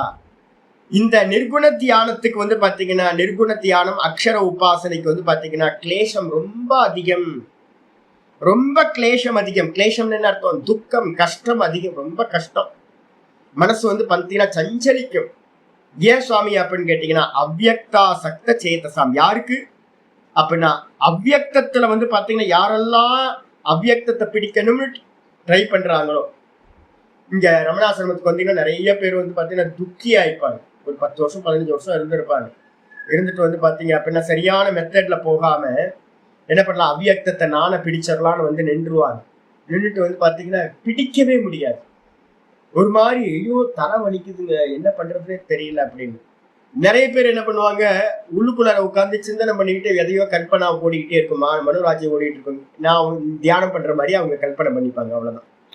வாஸ்தவத்துல நிதித்தியாசனம்ன்றது வந்து பாத்தீங்கன்னா ரொம்ப மனனத்துக்கு பிறகுதான் சம்பவிக்கிறதுனால யாருக்கெல்லாம் அவ்வியக்தம்னு சொல்லக்கூடிய வெளிப்படாத ஆத்ம தத்துவத்துல இந்த சித்தம் வந்து பாத்தீங்கன்னா பற்றுதலை அடைஞ்சிருக்கும். ஆனா எல்லாத்துக்கும் ஒரு ஆசை இருக்கு, நிர்குண பிரம்மத்தை வந்து அடையணும், நானை அடையணும். நான் அப்படின்னாவே நமக்கு எல்லாம் பரவசம் உண்டாகுது, பிரம்மம்னா பரவசம் ஆகுது. அப்ப அந்த பரவசத்தை அடையிறோம். நம்ம அதை அடையணும்னு யாருக்கெல்லாம் பற்றுதல் இருக்கோ, ஆசக்த சேதசா, யாருக்கெல்லாம் பற்றுதலோட இருக்காங்களோ அவர்களுக்கெல்லாம் கிளேஷம் அதிகமாக உண்டாகும். இப்ப நம்ம மனசுல வச்சுக்கணும், லோக்கத்துல இருக்கிறவனுக்கு எல்லாம் சுகமா போயிட்டு வந்துட்டு இருப்பான். ஆனா நீங்க எல்லாம் வந்து பாத்தீங்கன்னா தலையில வந்து பாத்தீங்கன்னா டென்ஷனோட அலைவீங்க. என்னடா இது ஒண்ணும் பண்ண முடியலையே, படிக்காமையே வேதாந்தம் கேட்காமையே இருந்திருந்தா நிம்மதியா ஊர்ல பண்ணி மாதிரியே நம்மளும் பண்ணியோட சேர்ந்து பண்ணி கூட்டமா இருந்திருக்கலாமே. சாக்கடையில இருக்கோன்னு தெரியாமையே சாக்கடையில இருக்கலாம், சம்சாரத்துல இருக்கோன்னு தெரியாம சம்சாரத்துல இருக்கலாம். அதே நேரத்துல இப்ப பாடம் படிக்க ஆரம்பிச்சதுன்னு தான் தெரியுது, ஐயோ இது எங்க மாட்டிட்டு இருக்கோம், மேலையும் வர முடியல, அங்க கூட்டத்தோட அந்த கூட்டத்தோட சேர்ந்து இந்த சம்சாரிகளோட சேர்ந்தும் இருக்க முடியல, பேச முடியல, எல்லாத்தோட சேர்ந்து கலந்து உட்கார்ந்து காசிப் பண்ண முடியுதா அப்படின்னா முன்னாடி பண்ணிட்டு இருந்த மாதிரி காசிப் பண்ண முடியல. இப்போ எங்கேயும் போய் நிக்க முடியல, யாரோடையும் பேச முடியல. ஏன் அப்படின்னு கேட்டீங்கன்னா அந்த கூட்டத்தோட சேர முடியல நம்மளால. நம்மள அவன் ஒதுக்கிட்டா அவனை நம்ம ஒதுக்கி வச்சிருக்கோம். நம்மளோட சேர்ந்து யாராலையும் டிராவல் பண்ண முடியல. சரி, இதையாவது அவ்வியக்தத்தையாவது மனசு நிக்குதான்னு கேட்டீங்கன்னா அதுவும் நிக்க முடிய மாட்டேங்குது. இதை பண்ணு அதை பண்ணுன்னு ஆச்சாரியார் வேற வந்து பாத்தீங்கன்னா ஏகப்பட்ட வழிமுறைகள் சொல்றாரு. என்ன பண்றதுன்னு தத்தளிச்சுட்டு தவிக்கிறாரு. அப்ப கிளேஷம் இருக்கா அப்படின்னா ரொம்ப கிளேஷம். அவ்வியக்தத்துல வந்து பாத்தீங்கன்னா கிளேஷங்கள் ரொம்ப அதிகம். ஏன் யாருக்கு சுவாமி அப்படின்னு கேட்டீங்கன்னா ஆச்சாரியர் சொல்றாரு, அவ்வியக்தாகி கதிர் துக்கம். இந்த அவ்வியக்த கதிர் அப்படின்னு சொல்லக்கூடிய அந்த மார்க்கம், அவ்வியக்தத்தை நிர்குண பிரம்மத்தை அடையக்கூடிய மார்க்கம் ரொம்ப கஷ்டம், துக்கம் மிகுந்தது, ஈஸி இல்ல. அதனால ஏன் யாருக்கு அப்படின்னு கேட்டீங்கன்னா தேகவத்பிரவாப்யதே, தேகத்தை உடையவர்களுக்கு, தேக அபிமானத்தை உடையவர்களுக்கு வந்து பாத்தீங்கன்னா இது ரொம்ப ரொம்ப கஷ்டம். ஆச்சாரியர் பாஷ்யத்துல வந்து ஏன் சுவாமி கஷ்டம் அப்படின்னு கேட்டீங்கன்னா ஆச்சாரியர் சொல்றாரு, தேக அபிமானவத்பிகின்னு எழுதிட்டார். தேகத்துல நான் அப்படின்னு அபிமானத்தை உடையவங்களுக்கு, இந்த தேகம் சத்தியம் சத்தியம் நினைச்சுக்கிட்டு இருக்கிறவங்களுக்கு பாடம் கேட்டுக்கலாம், பாடம் கேட்கலாம், கம்பேர் ஸ்டடிஸ் பண்ணலாம், தீசிஸ் சப்மிட் பண்ணலாம், டாக்டரேட் வாங்கலாம், நிறைய இடத்துல போய் லெக்சர் கொடுக்கலாம், எல்லாம் பண்ணலாம். ஆனா வந்து பாத்தீங்கன்னா நிதித்தியாசனம் பண்ண முடியாது. இந்த நிதித்தியாசனத்துல தான் தான் தான் ஸ்புரணத்துல நிக்கணும் அப்படின்னா இந்த தேகம் நான் இல்லைன்னு உதாசீனப்படுத்தணும். என்னை சுத்தி இருக்கிற எல்லா தேகத்தையும், இந்த தேகத்தை பேஸ் பண்ணி தானே எல்லா தேகம், ஏன் தேகத்தை பேஸ் பண்ணி தான் என்னோட அப்பா, என்னோட அம்மா, என்னோட தாத்தா, என்னோட பாட்டன் பூட்டன் எல்லாம். இந்த தேகத்தை பேஸ் பண்ணி தான் என்னோட சகோதரிகள் சகோதரர்கள் எல்லாம், என்னோட மனைவி, என்னோட குழந்தைகள், என்னோட பேர குழந்தைகள் எல்லாம். சொசைட்டியில இந்த தேகத்தை பேஸ் பண்ணி தான் எனக்கு வந்து பாத்தீங்கன்னா நான் படிச்ச படிப்பு, எல்லாத்துக்கான பதவிகள் எல்லாமே. அப்ப இந்த நான் அப்படின்ற இந்த தேகத்தோட அபிமானத்தை வச்சுக்கிட்டு தான் இந்த சொசைட்டி ஃபுல்லா ரன் ஆயிட்டு இருக்கு. ஆனா நான்ற தியானம்ன்றது வந்து பாத்தீங்கன்னா வெறும் ஸ்புரண மாத்திரமா இருக்குன்னு அப்படின்னும் போது இந்த தேகத்தை பேஸ் பண்ண எல்லாத்தையும் விடணும், உதாசீனப்படுத்தாம. இல்ல நான் கண்ணமூடி உட்கார்ந்தீங்கன்னா என்ன வந்துட்டு இருக்கோம், கண்ணமூடி உட்காரும் போது வந்து பாத்தீங்கன்னா ஒவ்வொன்றா தேக சம்பந்தியா இருக்கிற எல்லாம் வந்துட்டு இருக்கும். அப்ப தேக சம்பந்தமான எல்லாத்தையும் நம்ம சிந்தனை பண்ணிக்கிட்டு நான்ல நிக்கிறதுன்றது சம்பவம் இல்லை. அப்ப தேகத்தை வந்து பாத்தீங்கன்னா அபிமானத்தை எல்லாத்தையும் வந்து பாத்தீங்கன்னா தியாகம் பண்ணணும். இது தோற்றம், இது தோற்றம், இது தோற்றம், என் புள்ள தோற்றம், என் மனைவி தோற்றம், என்னோட பேர குழந்தைங்க தோற்றம், என்னோட பெட் அனிமல்ஸ் தோற்றம், இந்த ஜெகத்து தோற்றம், என்னுடைய மனசு தோற்றம், என்னுடைய தேகம் தோற்றம். தோற்றம்னா வெறும் தெரியுது, ஆபாசம் அப்படின்னு எல்லாத்தையும் ஆபாசம் ஆபாசம் ஆபாசம்னு உதாசீனப்படுத்திக்கிட்டே போறோம் அப்படின்னா அப்பதான் வந்து பாத்தீங்கன்னா நிதித்தியாசனத்தை நிக்க முடியும். அப்ப இதை தியாகம் பண்றதுதான் நமக்கு பெரிய ப்ராப்ளமா இருக்கு. அப்ப தேக அபிமானத்தை விடுறதுனால விடுறதுக்கான முயற்சி பண்ணும் போது நமக்கு பெரிய துக்கங்கள் சம்பவிக்குது. அப்ப இந்த மார்க்கம் வந்து பாத்தீங்கன்னா ரொம்ப கஷ்டமான மார்க்கம். அப்ப என்ன சுவாமி பண்ணலாம்? அக்ஷர உபாசகனே அப்படின்னா என்ன அர்த்தம் அப்படின்னு கேட்டீங்கன்னா, முண்டக்க உபனிஷத்துல வந்து பாத்தீங்கன்னா 2-2-2 2-2-2ன்னு எழுதிக்கங்க. 2-2-2ல இருந்து ஆரம்பிக்குது அக்ஷர உபாசனை அப்படின்னு பேர். 2-2-2 அங்க இருந்து ஆரம்பிக்குது. இந்த அக்ஷர உபாசனை அப்படின்னும் போது 2-2-3ல ஆரம்பிக்கு. 2-2-3ன்னு எழுதிங்க. 3ல இருந்து ஒரு 3-4 மந்திரங்கள் இருக்கு. யாரெல்லாம் வந்து பாத்தீங்கன்னா மெடிடேட் பண்ணணும், நான் அக்ஷரத்தை அடையணும் அப்படின்னா அப்ப என்ன பண்ணணும் அப்படின்னு கேட்டீங்கன்னா, உபாயத்தை வந்து கை கொள்ள வேண்டும். ஒரு உபாயத்தை எடுத்துக்கணும். என்ன உபாயம் சுவாமி அப்படின்னா, ஓங்காரம் தான் உபாயம். அக்ஷர உபாசனை அப்படின்னும் போது 2 பேருக்கு அக்ஷரம்னு பேர் வந்து, சுத்த பிரம்ம தத்துவத்துக்கு பேரு அக்ஷரம்னு பேரு, அழிவில்லாதது, நாசம் இல்லாததுன்னு பேர். அடுத்தது வந்து பாத்தீங்கன்னா ஓங்காரத்துக்கு பேர் வந்து பாத்தீங்கன்னா நாசம் இல்லாதது, அழிவில்லாதது. அதுக்கும் பேர் வந்து பாத்தீங்கன்னா ஓங்காரத்துக்கு பேரும் அக்ஷரம் அப்படின்னு பேர். ஓம் இத்யேதத் அக்ஷரம். மாண்டூக்கிய உபனிஷத்தோட முதல் மந்திரமே என்ன பண்ணுது? ஓம் இத்யேதத் அக்ஷரம். ஓம் என்ற இந்த ஓம்ன்றதுதான் வந்து பாத்தீங்கன்னா அக்ஷரம் என்று பெயர். அப்ப அக்ஷர உபாசனை வந்து பாத்தீங்கன்னா என்னது? ஓங்கார உபாசனைக்கு பேரு அக்ஷர உபாசனைன்னு பேர். அதுல வந்து முண்டக்கத்துல சொல்லும் போது சொல்லுது, அக்ஷர உபாசனை பத்தி சொல்லும் போது 2-2-3 சொல்லுது, தனுர் கிரஹீத்வா உபனிஷதம் மகாஸ்திரம் ஷரம் ஹ்யுபாசா நிஷிதம் சந்தயீத ஆயம் யதத் பாவகதேன சேதசா லக்ஷ்யம் ததேவாக்ஷரம் சோம்ய வித்தி. என்ன பண்ணணும் சுவாமி அப்படின்னு கேட்டும்போது, தனுர் கிரஹீத்வா, ஒரு தனுஷ எடுத்துக்கணும், வில்லு எடுத்துக்கணும். அந்த வில்லு வந்து பாத்தீங்கன்னா ஔபனிஷதம் மகாஸ்திரம். இதுல வந்து பாத்தீங்கன்னா இந்த தனுஷ் எது அப்படின்னு கேட்டீங்கன்னா உபனிஷத்து தான் வந்து பாத்தீங்கன்னா தனுஷ் மகா அஸ்திரம். அதுல வந்து பாத்தீங்கன்னா ஷரம் ஹி உபாசா நிஷிதம் சந்தயீத. அதுல வந்து அம்ப எடுத்து வைக்கணும். உபனிஷத்து தான் வந்து பாத்தீங்க அப்படின்னா என்னது? மகாஸ்திரம் வந்து பாத்தீங்கன்னா உபனிஷத்து. தனுர் கிரஹித்வா, உபனிஷத்துன்னு சொல்லக்கூடியதை எடுத்து வச்சுக்கிட்டு தனுஷ எடுத்துக்கணும். இப்ப நம்ம பண்றது அதுதான். நல்லா உபனிஷதங்களையும் பகவத்கீதையையும் நல்லா மனனம் பண்ணி சிரவண மனனம் பண்ணி நல்லா, நம்ம ஏற்கனவே சொல்லிருக்கோம்ல, ஆலோடிய சர்வசாஸ்திராணி விசாரிய புனః இதமேக்கம் சுனிஷ்பன்னம் ஹரிர் தியாயோ சதா. ஹரிய வந்து பாத்தீங்கன்னா சதா தியானிக்கணும் அப்படின்னு நல்லா தெரிஞ்சதுக்கு பிறகு ஈஸ்வரனை தான் தியானிக்கணும்னு தெரிஞ்சிடும். எப்படி தியானிக்கிறது? ஓம் இத்யேவம் பட்டத்தை தியாயத்தை. ஓங்காரத்தினால வந்து பாத்தீங்கன்னா அந்த கேசவனை என்ன பண்ணணும் அப்படின்னு கேட்டீங்கன்னா சதா ஓங்காரத்தினால தியானம் பண்ணணும், இது பண்ணணும். இப்ப என்ன தெரியும் அப்படின்னா, நல்லா மனனம் பண்ண பிறகு உங்களுக்கு தெரிஞ்சிடும் ஓம் தான் அப்படின்னு தெரிஞ்சிடும். அப்ப அந்த ஓம் தான் வந்து பாத்தீங்கன்னா, ஓங்காரம் தான் வந்து பாத்தீங்கன்னா வில்லு பிரவோதனுகு சொல்லுது. அந்த உபனிஷத்தங்கள்ல இருந்து சாரமா எடுக்கப்பட்டது எது அப்படின்னா ஓங்காரம்ன்ற தனுஷ் தான் வந்து பாத்தீங்கன்னா மகா அஸ்திரம். அதுல என்ன பண்ணணும் அப்படின்னு கேட்டீங்கன்னா ஷரம்ன்றது வந்து பாத்தீங்கன்னா மனசு தான் வந்து பாத்தீங்கன்னா இந்த ஜீவாத்மாவோட ஸ்தானம். இந்த மனச வந்து பாத்தீங்கன்னா உபாசனா நிஷிதம், நல்ல ஓங்கார உபாசனைய பண்ணி கூர்த்திட்டுறதுன்னு பேரு. உபாசா நிஷிதம்ன்றதுக்கு அர்த்தம் உபாசனையினால் நல்லா கூர்த்தீட்டப்பட்ட, மனசை ஏகாகிரம் செய்யப்பட்ட. அதாவது இப்போ உங்களுக்கு எல்லாத்துக்கும் ஓங்காரத்தை பண்ணுங்க நான் சொல்றது. இதுல வந்துட்டீங்க அப்படின்னா எங்க வேதாந்தத்துக்குள்ள வந்தாச்சுன்னா ஒரே சாதனை ஓங்காரம் மட்டும்தான். மெதுவா உபாசனையினால கூர்த்தீட்டப்பட்ட இந்த மனசை வந்து பாத்தீங்கன்னா ஏகாகிர சித்தத்தை அடைஞ்ச இந்த மனசை சந்தயித்த அந்த ஓங்கார வில்லுல எடுத்து வச்சு ஆயம்ய தத்பாவகத்தையின நம்ம இழுத்துதானே அடிப்போம். இந்த வில்ல வந்து பாத்தீங்கன்னா நானை பூட்டி இழுத்து வச்சு அடிக்கிறோம், அதுக்கு பேர் ஆயம்யன்னு பேரு. அது மாதிரி இங்க என்ன பண்றது அப்படின்னு கேட்டீங்கன்னா, இந்த மனசுனால பாவம் பண்றது இருக்கு பாருங்க, தத்பாவகதம். மனசுனால இழுக்கிறதுனா என்ன அர்த்தம்? அகம் பிரம்மாஸ்மி அகம் பிரம்மாஸ்மி அகம் பிரம்மாஸ்மி ஓம் இத்யேவம் தியாயத ஆத்மானம். ஓங்காரம் தான் ஆத்மா, ஓங்காரம் தான் பிரம்மம். மனசுல வந்து பாத்தீங்கன்னா சுத்திகள் எல்லாம் மாண்டூக்கிய மந்திரங்கள் எல்லாம் வரணும். கீதால சொல்லப்பட்ட ஓம் ஏகாட்சரம் பிரம்ம மனசுல வரணும்.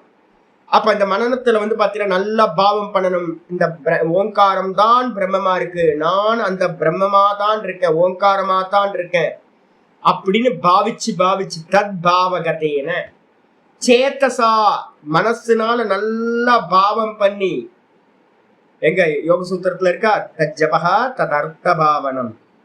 நல்ல அர்த்தத்தை வந்து பாத்தீங்கன்னா அகார உகார மகாரத்தை வந்து பாத்தீங்கன்னா நல்லா அர்த்தம் பண்ண. முதல்ல அகாரம், ரெண்டாவது உக்காரம், மூணாவது மகாரம். அகார உக்கார மகாரத்தை பண்ற வரைக்கும் அது சகுணம். அதுக்கப்புறம் வந்து பாத்தீங்கன்னா நிர்குணம். துரியம் வந்து பாத்தீங்கன்னா நிர்குணம். அப்ப வந்து பாத்தீங்கன்னா நல்லா பாவிக்கிறது பாவிக்கிறது நல்லா பாவிக்கிறது. பாவிச்சு பாவிச்சு பாவிச்சு லட்சியம் ததேவாட்சரம் சோமிய வித்தி. லட்சியத்தை நோக்கி பாவனையினால அடிக்க வேண்டும், பாவனையினால அடிக்க வேண்டும் சொல்லியாச்சு. சொன்னதுக்கு பிறகு வந்து பாத்தீங்கன்னா தனுஷ்னு சொல்லியிருக்கீங்களே சுவாமி, அங்க வந்து தனுஷ்னா என்னன்னு யாராவது கேள்வி கேட்டாங்கன்னா 2-2-4 அடுத்த மந்திரமே சொல்லுது. பிரணவோ தனுஹு ஷரோஹ்யாத்மா பிரம்மதல்லக்ஷ்யமுச்யதே அப்ரமத்தேன வேத்தவ்யம் ஷரவத்தன்மயோ பவேத். ரொம்ப முக்கியமானது. பிரணவோ தனுகு. இந்த உபனிஷதங்கள் எல்லாத்தையும் சாரம் பண்ணினீங்கன்னா என்ன கிடைக்கும்? ஓங்காரம் கிடைக்கும். உபனிஷதங்களோட சாரம் ஓங்காரம். அந்த ஓங்காரம் தான் வந்து பாத்தீங்கன்னா தனுஷ். ஔபனிஷதம் மகாஸ்திரம் நம்ம சொன்னமே, உபனிஷதத்துல இருந்து உண்டான மகாஸ்திரம் இந்த பிரணவம், இதுதான் தனுஷ். இதை கையில எடுத்துக்கிட்டு வந்து பாத்தீங்கன்னா ஷரோஹி ஆத்மா. ஷரம் எது சுவாமி? அதுல வைக்கக்கூடிய அம்பு எது சுவாமி அப்படின்னா, அம்புனா நானே, என்னுடைய மனசுதான் அம்பு. ஜீவனோட பிரதான உபாதி எதுனா மனசு. இந்த மனசு தான் வந்து பாத்தீங்கன்னா அம்பா எடுத்து வச்சுக்கிட்டு பிரம்மத்தல் லட்சியம் உச்சியத்தை. இந்த அம்புக்கு லட்சியம் எது சுவாமினா பிரம்மம். பிரம்மத்தை லட்சியமா வச்சுக்கிட்டு அப்பிரமத்தேன வேதவ்யம், எந்த ஒரு கவனக்குறைவும் இல்லாம, இந்திரியங்களோட பலகீனம் இல்லாம, வெளியில இருக்கக்கூடிய உறவுகளோட பலகீனம் இல்லாம, அங்க போகணும் இங்க போகணும் இதை பண்ணணும் அதை பண்ணணும், என் ஒய்ஃப் சொன்னா, என் குழந்தைங்க சொன்னாங்க, நான் வந்து பாத்தீங்கன்னா அங்க போறாங்க இழுக்கிறாங்க இங்க இழுக்கிறாங்க அங்க இழுக்கிறாங்கன்னு அல்லாடிக்கிட்டு இருந்தீங்கன்னா என்ன ஆயிடும்? கவனக்குறைவு. உங்களால உபாசனையை சரியா பண்ண முடியாது. எனக்கு இனிமே ஒரே காரியம்தான் அப்படின்னு வந்து பாத்தீங்கன்னா ஒரே காரியத்துல கவனக்குறைவு இல்லாம, பிரமாதோ ந கர்த்தவ்யக. சரத்குமார் சொல்றார், மிருத்யு பிரமாதோவை மிருத்யு. நிதித்தியாசனத்துல வந்து பாத்தீங்கன்னா பிரமாதம் செய்யக்கூடாது. பிரமாதம்னா கவனக்குறைவு இருக்கவே கூடாது. என்ன கவனக்குறைவு அப்படின்னு கேட்டீங்கன்னா, எல்லாம் சுத்தி இருக்கிற கூட்டம் எல்லாம் கவனக்குறைவு தான். மோட்சத்தை அடையிறதுக்கு எல்லாம் காலை பிடிச்சி இருக்கிறவங்க தான்.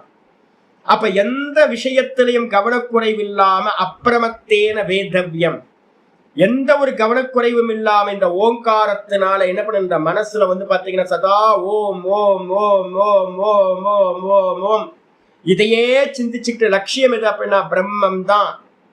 இந்த சப்தத்தை பிடிச்சுக்கிட்டு சப்தம் இல்லாத அந்த பிரம்மத்தை அடையணும். அகார உக்கார மகாரத்தை தாண்டி துரியத்தை அடையணும்னு லட்சியமா வச்சுக்கிட்டு இந்த ஓங்காரத்தினால வந்து பாத்தீங்கன்னா வேதவ்யம் அப்படின்னா உபாசிக்க வேண்டும். இந்த ஓங்கார உபாசனைக்கு பேர் வந்து பாத்தீங்கன்னா அக்ஷர உபாசனை அப்படின்னு பேர். சரி, இதோட லட்சியம் என்னது? ஷரவத்தன்மயோ பவேத். அற்புதமான மந்திரம். ஜீவ பிரம்ம ஐக்கியத்தை சொல்லுது. ஷரவத்தன்மயோ பவேத். இந்த அம்பு வந்து பாத்தீங்கன்னா எப்படி லட்சியத்தோடு ஒன்றிணையதோ, நம்ம அடிச்ச லட்சியத்தோட, அதே மாதிரி நம்ம லட்சியம் பிரம்மம். அந்த பிரம்மத்தோடு இந்த மனசை வந்து பாத்தீங்கன்னா ஒன்றாக்க வேண்டும். இதுதான் வந்து பாத்தீங்க அப்படின்னா லட்சியமா சொல்லப்பட்டு. மாண்டுக்கிய காரிக்கான கௌடபாதர் சொல்றார், இஞ்சீத பிரணவே சேதா பிரணவோகி பிரம்ம நிர்பயம். சதா வந்து பாத்தீங்கன்னா பிரம்மத்தோட இஞ்சீத இந்த மனசை வந்து பாத்தீங்கன்னா நிதித்தியாசனம் பண்றவன் சதா இந்த பிரணவத்தோடு இந்த மனதை இணைத்து இணைத்து இணைத்து வைக்கணும். அதாவது நான் உங்களுக்கு எல்லாத்துக்கும் சொல்றேன், வேலை செய்யும் போதும் பிரணவத்தை சொல்லிக்கிட்டே இருங்க. எல்லா காலத்திலையும் வந்து பாத்தீங்கன்னா அந்த பிரணவத்தை வந்து பாத்தீங்கன்னா சதா யுஞ்சீத பிரணவே சதா சதா யுஞ்சீத பிரணவே சேதா. எல்லா காலத்திலையும். ஏன் அப்படின்னு கேட்டீங்கன்னா பிரணவம் தான் பிரம்ம நிர்பயம். நிர்பய பிரம்மம் வந்து பாத்தீங்கன்னா பிரணவம் தான். பிரணவே நித்திய யுக்தசிய, எவன் வந்து பாத்தீங்கன்னா பிரணவத்தோடு நித்தியம் இணைஞ்சிருக்கானோ நபயம் கொச்சித்து, அவனுக்கு எந்த ஒரு பயமும் இல்லை. அவனுக்கு வந்து பாத்தீங்கன்னா பிரம்மத்தையே பிராப்தி பண்ணுவான். அதனால அக்ஷர உபாசனை அது. அப்போ வந்து பாத்தீங்கன்னா அந்த தன்மையோபவே அந்த பிரம்மத்தோட ஒன்றிணைய வேண்டும். சரி, அந்த ஒன்றிணைய வேண்டும் சொன்னதுக்கு பிறகு வந்து பாத்தீங்கன்னா சொல்லுது, 5வது மந்திரம் சொல்லுது, 2-2-5 முண்டகம். யஸ்மின் த்யௌ பிருத்திவி சாந்தரிக்ஷம் ஓதம் மன சக பிராணைச்ச சர்வைஹி தமேவைகம் ஜானத ஆத்மானம். ரொம்ப முக்கியமானது. தமைவேகம் ஜானத ஆத்மானம் அன்யா வாசா விமுஞ்சியத அத அமிர்தஸ்ய ஏஷ சேதுஹு. 2-2-5 முண்டக்க உபனிஷத் சொல்லுது, யஸ்மின் த்யௌ, எதனிடத்துல வந்து பாத்தீங்கன்னா எந்த தத்துவத்தினிடத்துல, பிரம்ம தத்துவத்தினிடத்துல இந்த ஆகாசமும் பிருத்திவியும் தியுலோகமும் சொர்க்கமும் மனசும் எல்லாம் வந்து பாத்தீங்கன்னா அராய்வ ரத்தனாபம். எப்படி வந்து பாத்தீங்கன்னா ஹப்ல வந்து பாத்தீங்கன்னா சைக்கிளோட ஹப்ல, சைக்கிள் சக்கரத்தோட ஹப்ல ஆரங்கள் எல்லாம் கோர்க்கப்பட்டிருக்கோம், ஃபோக்ஸ் எல்லாம் கனெக்ட் ஆயிருக்கும். அதே மாதிரி இந்த பிரம்ம தத்துவத்துல, அக்ஷர தத்துவத்துல வந்து பாத்தீங்கன்னா இது எல்லாம் கோர்க்கப்பட்டிருக்கு. அக்ஷரத்துலதான் இது எல்லாம் சர்வமும் கோர்க்கப்பட்டிருக்கு. அந்த அக்ஷரம் எது அப்படின்னா, அந்த அக்ஷரம் என்னோட ஹிருதயத்துல இருக்கிற அகம் அகம் அகம்ன்றதுதான். அதனால என்ன பண்ணுன்னா, தம் ஏவ ஏக்கம் ஜானத்தை, இந்த புண்ணாக்கு வெளியில இருக்கிறதெல்லாம் அறியறதுல இச்சை கொள்ளாதீங்க. எதை அறிஞ்சாலும் உங்களுக்கு மோட்சம் கிடைக்காது.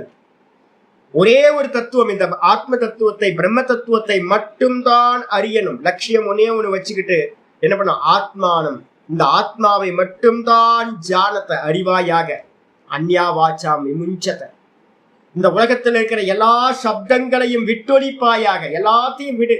அப்ப நிதித்தியாசனம் பண்றவன் என்ன பண்ணுவான் அப்படின்னா, ஓ மோ மோ மோ மோ மோ மோ மோ மோ மோ மோ மோ மோ மோ, இந்த ஓங்காரத்திலேயே இருக்கிறது.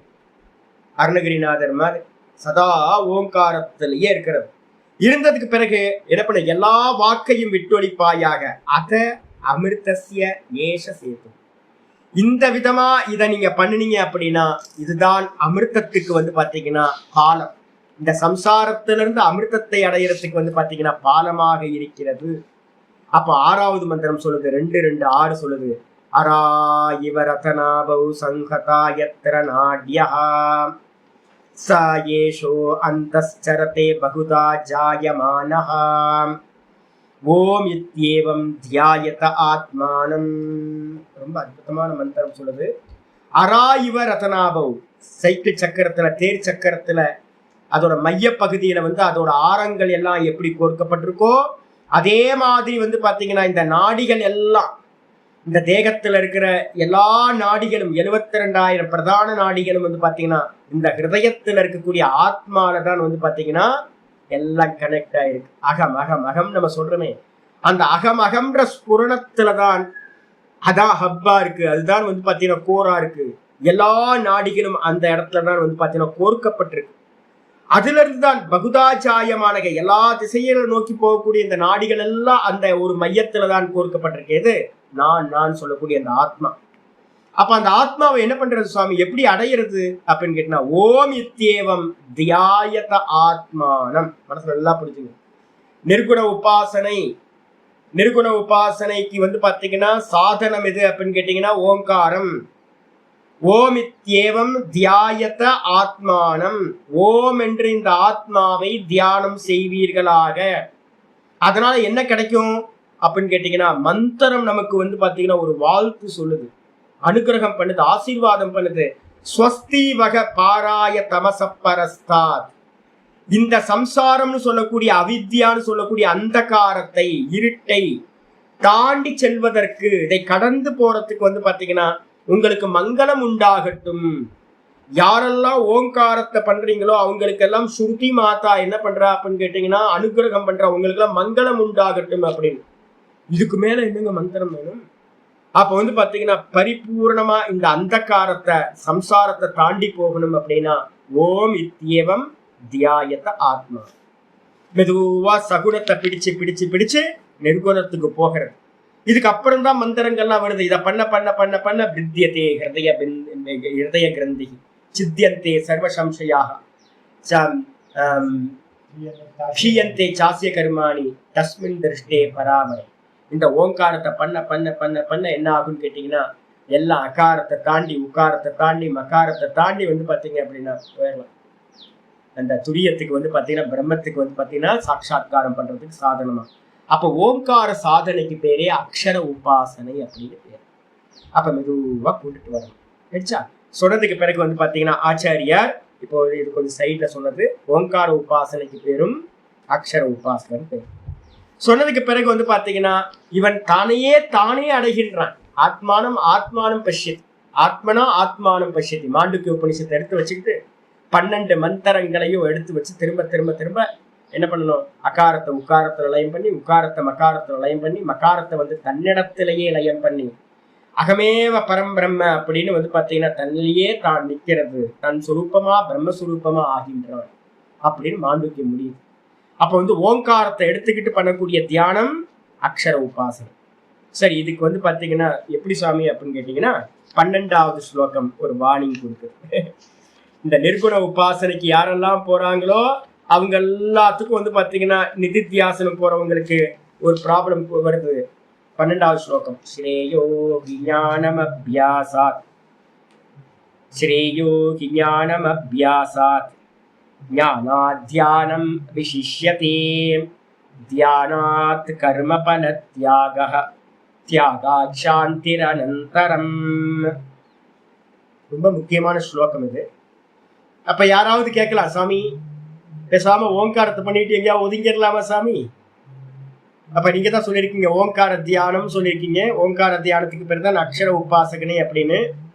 அது மாதிரி எங்கேயாவது தனியா போய் உட்கார்ந்துடலாமா சாமி ஓங்காரத்தை சாண்ட் பண்ணிக்கிட்டு அப்படின்னும் போது இந்த மந்திரம் சொல்லுது, இல்லப்பா அக்ஷர உபாசனைன்னு நீ பண்ணணும் அப்படின்னா என்ன வேணும்? ஸ்ரேயோகி ஞானம் அபியாசாத், அறிவில்லாமல் பண்ணக்கூடிய அபியாசத்தை காட்டிலும். நிறைய பேர் அறிவில்லாம ஆத்ம தியானம் பண்ண நுழைச்சிட்டாங்க.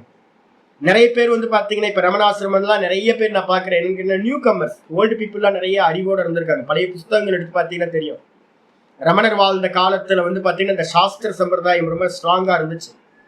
நிறைய பேருக்கு வந்து பாத்தீங்கன்னா பேக்ரவுண்டோட இருந்தாங்க. ரமணர் சொல்றது என்னன்னு நல்லா புரிஞ்சிருந்து நல்ல பேக்ரவுண்டோட வந்து சாஸ்திர விசாரத்தோட இருந்துட்டு அகம் விசாரம் பண்ணாங்க, தியானம் பண்ணாங்க.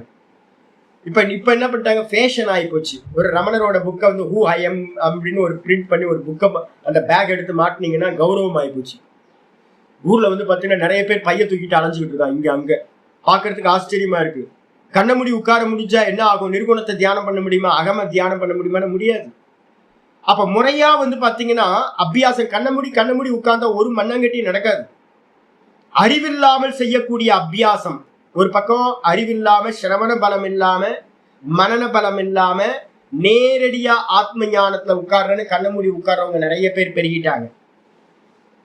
அதை காட்டிலும் வந்து பாத்தீங்க அப்படின்னா ஒரு குருநாதர்கிட்ட இருந்து பாடம் படிச்சு முதல்ல ஆத்ம தத்துவத்தை பத்தின கிளாரிட்டி வர்றது, நிறைய டீட்டெயில் தெரியணுங்க. ஏன்னா இந்த ஆத்மாவை பத்தி அவ்வளவு ப்ராப்ளம்ஸ் இருக்கு, அநாதி காலத்துல இருந்து வந்துகிட்டு இருக்கு. நிறைய கேட்கணும். ஒவ்வொரு வாட்டி கேட்கும் போதும் நம்மளுடைய அஜ்ஞானம் ஒவ்வொரு ஏரியால கிளியர் ஆகிட்டே போகும். நான் தான் வந்து பாத்தீங்கன்னா கத்தி கதறிட்டு இருக்கேன்.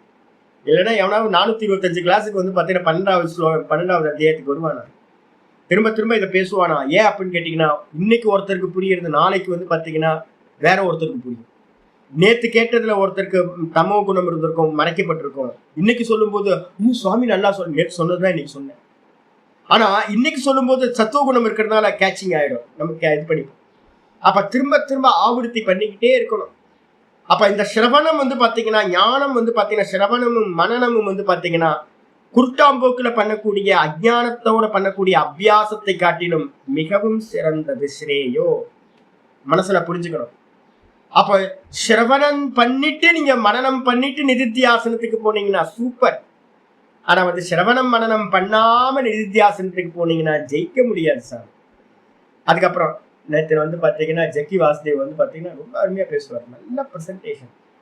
அவர் என்ன பண்ணிட்டாரு அப்படின்னு கேட்டீங்கன்னா, நேற்று ஒரு வீடியோ ஒன்று பார்த்தா அவர் சொல்றாரு, நான் அத்வைதியும் இல்லை துவைத்தியும் இல்லை, நான் என்ன சொல்றேன் அப்படின்னு கேட்டீங்கன்னா மேட்டர், இது எல்லாம் இந்த தேகம் வந்து மேட்டர், இந்த தேகத்துக்கு அந்நியமா கான்சியஸ்னஸ், இதை பிரிச்சு நான் சொல்றேன், இவ்வளவுதான் அவர் சொல்றாரு. அத்வைதம் துவைத்தம் இதெல்லாம் நான் எந்த கேட்டகரியிலும் இல்லை அப்படின்னு. அவர் என்ன பண்ணிட்டார், பிரத்யக்ஷத்துக்கு வந்துட்டார். ஆக்சுவலா நீங்க எதா இருந்தாலும் கொஞ்சம் அட்வான்ஸ் திங்கிங்லாம் நிறைய இருக்கு. ஒரு ஒரு சர்டன் பீரியடோட என்ன பண்ணிட்டாரு அப்படின்னா அவரோட இதுலயே நின்ட்டார். ஆக்சுவலா அதுக்கு மேல நிறைய சிந்திக்கிறதுக்கு நிறைய இருக்கு இந்த விஷயத்துல. அந்த அந்த நான் பாரு இந்த இது மேட்டர் அப்படின்னா எப்படி மேட்டர், ஏன் மேட்டர், பிரகிருதியை பத்தி வந்து பாத்தீங்கன்னா யோசிக்கணும். நிறைய மாயையை பத்தி சிந்தனைகள்லாம் இருக்கு. ஒரு ஒரு அஜானத்தோட இருந்துகிட்டு உன்னை கிளாரிட்டி இல்லாம நீங்க வந்து பாத்தீங்கன்னா பிரம்மத்தை நிர்குணத்தை அடைய முடியாது. இவர் வந்து அத்வைத்தமும் சொல்றது இல்ல, துவைத்தமும் இல்லை. அப்ப இந்த ஆத்மாவை பத்தின விஷயம் என்ன அப்படின்னு ஆத்மாவை பத்தி பேசுறதும் இல்லை. அபியாசத்தை பேசுற அபியாசம் நல்லா பண்றாங்க. ஓங்கார அபியாசம் எனக்கு கேட்டீங்கன்னா தமிழ்நாட்டுல வந்து பாத்தீங்கன்னா 2-3 இடங்கள் நடக்குது சவுத்துல. அதுல வந்து பாத்தீங்கன்னா ஒரு பிரதானமான இடம் வந்து பாத்தீங்கன்னா ஓங்கார அபியாசம் நடக்கிற இடம். அதுவும் வந்து பாத்தீங்கன்னா மகாரத்துக்கு எப்படி போறாங்களா இல்ல துரியத்துக்கு எப்படி போறாங்க அதை பத்திலாம் வந்து பாத்தீங்கன்னா சரியான ஐடியா இல்லை. ஏன்னா ஸ்ருதியே இல்லாம சிரவணம்னு ஒண்ணு இல்லாம டைரக்டா வந்து பாத்தீங்கன்னா அபியாசத்தை குதிக்கிறாங்க. ஒரு பூர்ண ஞானம் இல்லாம மாண்டூக்கியம் படிக்கணும். மாண்டூக்கியத்தை படிச்சாதான் வந்து பாத்தீங்கன்னா பிரணவத்தை பத்தின விஷயங்கள்லாம் நிறைய ஒரு குருநாதர்கிட்ட இருந்து முறையா சாஸ்திரியமா கேட்கணும். அதனால வந்து பாத்தீங்கன்னா அது இல்லாம வந்து பாத்தீங்கன்னா ஒருத்தர் அபியாசம் பண்றாங்க அப்படின்னா அந்த அபியாசத்தை காட்டிலும் ஸ்ரேயோகி ஞானம் அபியாசாத், அஜானத்தோடு கூடிய அபியாசத்தை காட்டிலும், அஜானத்தோடு கூடிய அறிவில்லாமல் செய்யக்கூடிய ஆத்ம தியானத்தை காட்டிலும், ஓங்கார உபாசனையை காட்டிலும் ஞானம் உயர்ந்தது, சிறந்தது, சிரேஷ்டமானது, மோட்சத்தை கொடுக்கக்கூடியது. அதுக்கு அடுத்தது சரி நிறைய பேர் என்ன பண்ணிட்டான், பாடம் படிச்சோடனே நின்ட்டான் போதும் அப்படின்னு. மைல்ஸ்டோனை வீட்டு பக்கத்துல வந்து சென்னை 0ன்னு போட்டு வச்சுட்டு இதுதான் சென்னை, சென்னைன்னா சென்னை வந்துருமா? புரிஞ்சா போதும்னு சிரவணத்தோட நிப்பாட்டி வச்சு நிறைய பேர். எங்க குருபாயெல்லாம் என்ன பண்ணிட்டாங்கன்னா இங்க தமிழ்நாட்டுல இருக்கிறவங்க நார்த் இந்தியான்னா பிரயத்தனம் பண்றாங்க டார்கெட் கரெக்டா சொல்லி வச்சதுனால. இங்க படிச்சவங்க எல்லாம் கோர்ஸ் முடிச்சோன்னே என்ன ஆகி போச்சு அப்படின்னா, கோர்ஸ் முடிச்சாச்சு நம்ம ஞானம் வந்தாச்சு, 3 வருஷம் கோர்ஸ் முடிச்சோம், நமக்கு ஞானம் வந்துருச்சு, ஆத்மா தெரிஞ்சு போச்சு அப்படின்ட்டு ஞானத்தோட நிப்பாட்டிட்டு லௌகிக கர்மத்தை பண்ண ஆரம்பிச்சிட்டாங்க. எய்ம் ஃபார் சேவால போயிட்டாங்க எல்லாம்.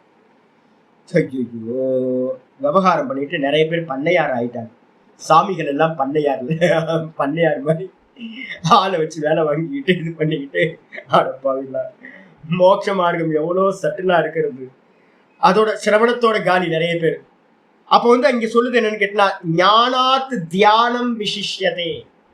ஞானத்தை காட்டிலும் வெறும் பரோட்ச ஞானமா நான் பிரம்மமா இருக்கேன் அப்படின்னு தெரிஞ்சுக்கிற பரோட்ச ஞானத்தினாலையோ இல்ல சப்தார்த்த ஞானத்தை புரிஞ்சுக்கிறதுனால சப்தத்தோட அர்த்தத்தை வந்து பாத்தீங்கன்னா மட்டும் கிரகணம் பண்ணிக்கிட்டு இருக்கிறத காட்டிலும், அந்த ஞானத்தை காட்டிலும், சிரவணம் மனனத்துல இருக்கக்கூடிய ஞானத்தை காட்டிலும் சிரவண மனனம் பண்ணி உண்டாகக்கூடிய தியானம், நிதித்தியாசனம்னு சொல்லக்கூடிய தியானம் விசிஷ்யதே ரொம்ப சிறந்தது என்று சொல்லப்படுகின்றது. அதுக்கப்புறம் ஆச்சாரியர் சொல்றாரு, சரி தியானம் பண்ணா போதும், நிதித்தியாசனம் பண்ணா போதுமா சாமி அப்படின்னா இல்ல, யாரெல்லாம் வந்து பாத்தீங்கன்னா இங்க இருந்து யாரெல்லாம் பெரியவங்களோட லைஃப்ல பாத்தீங்கன்னா தெரியும், பெரிய மகான்கள் எல்லாம் வந்து பாத்தீங்கன்னா சிஷ்யனுக்கு போதம் பண்ணி போய் தியானம் பண்ணுன்னு சொன்னோன்னே சிஷ்யனும் வந்து பாத்தீங்கன்னா போய் தியானம் பண்ண ஆரம்பிப்பான். தியானம் பண்ணி ஆரம்பிச்ச மாத்திரத்துல இப்ப நம்ம சிரவண மனனம் பண்ணும்போது மசாலாவே வராது, யாருக்கும் அட்ராக்ஷனே உண்டாகாது. இதே வந்து கண்ணை மூடி எங்கேயாவது உட்கார்ந்தோம் அப்படின்னா எல்லாம் வர ஆரம்பிக்கும், லைனா கூட்டம்லாம் வர ஆரம்பிக்கும். ஒருத்தர் கண்ணை மூடி உட்கார்ந்துருக்காரு, அவர் சித்த புருஷர் ஆகுது இதுன்னு வரிசையா வர ஆரம்பிக்கும். அப்போ வந்து பாத்தீங்கன்னா நிறைய வந்து பாத்தீங்கன்னா மெடிடேஷன் பண்ண பண்ண பண்ண பண்ண அந்த இடத்துல நிறைய வந்து பாத்தீங்கன்னா சித்திகள் உண்டாகும். ஒரு கர்மத்தோட பலன், இப்ப நம்ம சிரவணம்ன்ற ஒரு கர்மா மாதிரி பண்ணிட்டு இருக்க ஒரு காரியம் பண்றோம். அப்ப சிரவணத்தோட பலன் என்னது, சப்த அர்த்தம், சப்தத்துக்கெல்லாம் அர்த்தம் தெரிஞ்சுக்கிட்டே போறது. மனனம் பண்ண பண்ண பண்ண ஒரு நிச்சயம் வர்றது. அப்போ ஒவ்வொருத்துல இருந்து ஒரு பலன் கிடைக்குது. சிரவணத்துக்கு பலன் சப்தார்த்தம் பரோட்ச ஞானம், மனநத்தோட அர்த்தம் நிச்சயம் சாலிடா இருக்கிறது ஒரு அர்த்தத்துல, இதுதான் இப்படிதான் அப்படின்னு. அதே மாதிரி நீங்க நிதித்தியாசனம்னு ஒரு கர்மத்தை வந்து கண்ண மூடி உட்கார்ந்து அகமகம்னு இந்த ஓங்காரத்தை சொல்ல ஆரம்பிச்சீங்க அப்படின்னா அங்க பலன்கள் உண்டாகும், நிறைய சித்திகள் உண்டாகும். தூர சிரவணம், தூர கமனம், எல்லாமே அனிமாதி சித்திகள் எல்லாம் லைன்ல வந்து பாத்தீங்கன்னா கியூல வந்து வந்துகிட்டே இருக்கும். அதுக்கப்புறம் ரசாஸ்வாதம் வரும், காஷாயம் வரும், எல்லாம் வரும் பின்னாடி. பிரகிருதி லயம்னு சொல்லக்கூடிய ஒரு மிகப்பெரிய ஈஸ்வரனுக்கு ஈக்குவலா, மோட்சத்துக்கு ஈக்குவலா ஒரு பலன் கிடைக்கும். எல்லாத்தையும் தாண்டி போகணும், இது வேணாம் இது வேணாம், இது ஆப்ஜெக்ட் இது ஆப்ஜெக்ட் அப்படின்னு. அப்ப நிதித்தியாசனத்தை காட்டிலும் எது பெருசு அப்படின்னா, அந்த நிதித்தியாசனத்துல ஆத்ம தியானத்துல வரக்கூடிய கர்ம பலன்கள் இருக்குல்ல, அந்த கர்ம பலன்களை தியாகம் செய்தல். இது வேணான்னு நீங்க கர்ம பலனை தியாகம் பண்றீங்க அப்படின்னா ஒண்ணும் வேணாம். பிரம்மஸ்வரூபத்துல எல்லாம் நிர்குண நிராகாரத்துல எதுவுமே இல்ல, வெறும் அகம் மட்டும் தான் இருக்கு, வேற எல்லாம் பொய் மாயாமயம் அப்படின்னு தியாகம் பண்றதற்கு அந்த கர்ம பல தியாகம் தான் விசிஷ்யதி, மிகவும் சிறந்தது என்று சொல்லப்படுகிறது அப்படின்னு 12வது ஸ்லோகம் வந்து பாத்தீங்கன்னா வார்னிங் கொடுத்தாச்சு. வார்னிங் கொடுத்ததுக்கு அப்புறம் சாமி இந்த ஓங்கார தியானத்தெல்லாம் பண்ணணும், நிர்குண தியானத்தெல்லாம் பண்ணணும் அப்படின்னா என்ன குவாலிட்டிஸ் வேணும் அப்படின்னா 13ல இருந்து 20 வரைக்கும் சொல்லுங்க. நாளைக்கு கிளாஸ். ஓம் பூர்ணமத பூர்ணமிதம் பூர்ணாத் பூர்ணமுதச்யதே பூர்ணஸ்ய பூர்ணமாதாய பூர்ணமேவாவசிஷ்யதே. ஓம் சாந்தி சாந்தி சாந்தி. ஹரி ஓம் ஸ்ரீ குருப்யோ நமஹ. ஹரி ஓம். ஓம் ஸ்ரீ கிருஷ்ணாய பரமாத்மனே நமஹ. ஸ்ரீ கிருஷ்ண கிருஷ்ண கிருஷ்ண காயேன வாசா மனசேந்திரியைர்வா புத்யாத்மனா வா பிரகிருதே ஸ்வபாவாத் கரோமி யத்யத் சகலம் பரஸ்மை நாராயணாயேதி சமர்ப்பயாமி. ஓம் தத்சத் இது பரபிரம்மார்ப்பணமஸ்து. நாராயண நாராயண. பஞ்சீகரணம்னு ஒரு ஆச்சாரியார் ஒரு டெக்ஸ்ட் பண்ணியிருக்கார். ஏற்கனவே உங்களுக்கு பிடிஎஃப் அனுப்பியிருப்பேன். எனக்காக சமயம் இருக்கும்போது கீதா முடிச்சு வேணா எடுக்கிறத. 2-3 பேர் வார்த்திகம் இருக்கு, பஞ்சீகரணத்துக்கு வார்த்திகம் இருக்கு, நல்ல விவரணம் இருக்கு. 2-3 பேர் பெரியவங்க பண்ணியிருக்காங்க. மதுசூதர சரஸ்வதி இவங்கெல்லாம் பண்ணியிருக்காங்க. சுரேஸ்வராச்சாரியா பண்ணியிருக்கார். அதெல்லாம் வந்து பார்த்தீங்கன்னா இந்த ஓங்காரத்தை லய பிரக்கிரியால கொண்டு போய் வந்து பார்த்தீங்கன்னா சுத்த பிரம்மத்துக்கு போகிறது. அது பேர், அதுதான் அக்ஷர உபாசனைன்னு பேர். ஓங்காரத்துக்கு பேர் அக்ஷரம், அது மூலமா அடையக்கூடிய அந்த பிரம்மத்துக்கு பேரும் அக்ஷரம்னு பேர். அதனால மெதுவா வந்து சாண்டிங் வந்து பார்த்தீங்கன்னா மனசுக்குள்ள சதா ஓங்காரத்தை சொல்லிக்கிட்டே இருக்கும். அது மெதுவா உங்களோட குவாலிட்டிஸை வந்து பார்த்தீங்கன்னா மனசை சாந்திப்படும். நேற்று ஒருத்தர் வந்த மாத்திரத்துல சாமி நான் ஓங்காரம் பண்ண ஆரம்பிச்சிட்டேன் சாமி போதும்னு, மிடில் ஏஜ் தான், ஒரு 50 வயசு தான் இருக்கும். அவர் சொல்றாரு போதும்னு தோணி போச்சு சாமி, உள்ளுக்குள்ளார ஆனந்தம், அப்படி ஆனந்தம் கிடைக்கும் சாமி, எனக்கு ரொம்ப சந்தோஷமா இருந்துச்சு. என்னன்னு அப்படின்னு கேட்டீங்கன்னா அங்கங்க இப்ப பண்ண ஆரம்பிச்சிட்டாங்க நிறைய பேர் ஓங்காரத்தை. முமுட்சுக்களுக்கு ஓங்காரம், இந்த சம்சாரத்துல இருந்து விடுபடணும்னு யாரெல்லாம் நினைக்கிறீங்களோ அவங்கெல்லாம் வந்து பாத்தீங்கன்னா ஓங்காரத்தை ஆசிரியம் பண்ண வேண்டும். ஓங்காரத்தை ஆசிரியம் பண்ணி இருந்தா மெதுவா மெதுவா மெதுவா மனசு வந்து பூரிச்சு போயிடும். சந்தோஷம் வந்து அளவில்லாத சந்தோஷம் கிடைக்கும். உள்ள இருக்கக்கூடிய சஞ்சலங்கள் எல்லாம் நீங்கி போகும். அதனால வந்து பாத்தீங்கன்னா எவ்வளவு முடியுமோ அவ்வளவு வந்து பாத்தீங்கன்னா பண்ணிக்கிட்டே இருக்கு. மனசுக்குள்ளார சதா ஓங்காரத்தை சொல்லுங்க. மெதுவா குவாலிட்டிஸ், இப்ப இனிமே நம்ம சொல்லக்கூடிய எல்லா குவாலிட்டிஸும் இந்த ஓங்கார உபாசனையினாலதான் கிடைக்கும். இல்லைன்னா வானத்துல இருந்து வராது. ஒருத்தர் வந்தாரு உபாசனை பண்ணாதவர், நேற்று 2 பேர் வந்தாங்க. ஒருத்தர் ஆனந்தமா பேசிட்டு போனார், இன்னொருத்தர் என்ன பண்ணாரு, ஐயோ சாமி இந்த குவாலிட்டிஸ்ல எப்போ சாமி, தகுதி எப்போ சாமி கிடைக்கும், தகுதி எப்போ கிடைக்கும்? நமக்கான தகுதி வந்து பார்த்தீங்கன்னா வானத்துல இருந்து எங்கேயாவது வருமா? அதெல்லாம் வராது. நம்ம தான் தகுதியை உண்டு பண்ணிக்கணும். எல்லா தகுதியை உண்டு பண்ணணும் அப்படின்னா சர்வரோக நிவாரணி மாதிரி இந்த ஓங்காரம் வந்து பார்த்தீங்கன்னா எல்லாத்துக்கும் சாதனம். இந்த ஓங்காரத்தை பண்ண சகுனத்தை பண்ண எல்லா பகவான் வந்து பார்த்தீங்கன்னா ஓம் தான் வந்து பார்த்தீங்கன்னா பிரணவம் ஈஸ்வரம் வித்தியாச்சு. பிரணவத்தை வந்து பார்த்தீங்கன்னா ஈஸ்வரன் என்று அறிந்து கொள்வாயா, சர்வசிய கிருதி சம்ஸ்கிருதம். எல்லாத்தோட தேகத்திலையும் ஹிருதயத்திலையும் அந்த ஈஸ்வரன் வந்து பார்த்தீங்கன்னா ஓங்கார சுரூப்பியா இருக்கான். நாத சுரூப்பியா வந்து சிவபெருமான் நம்ம எல்லாத்துக்குள்ளாரையும் நாதமா இருக்கான். அதனால வந்து பார்த்தீங்கன்னா அடிநாதமா பகவான் இருக்கார். அந்த அடிநாதமா இருக்கிற பகவானை பிடிக்கணும் அப்படின்னா இந்த ஓங்காரத்தை சொல்லிக்கிட்டே இருக்கோம்.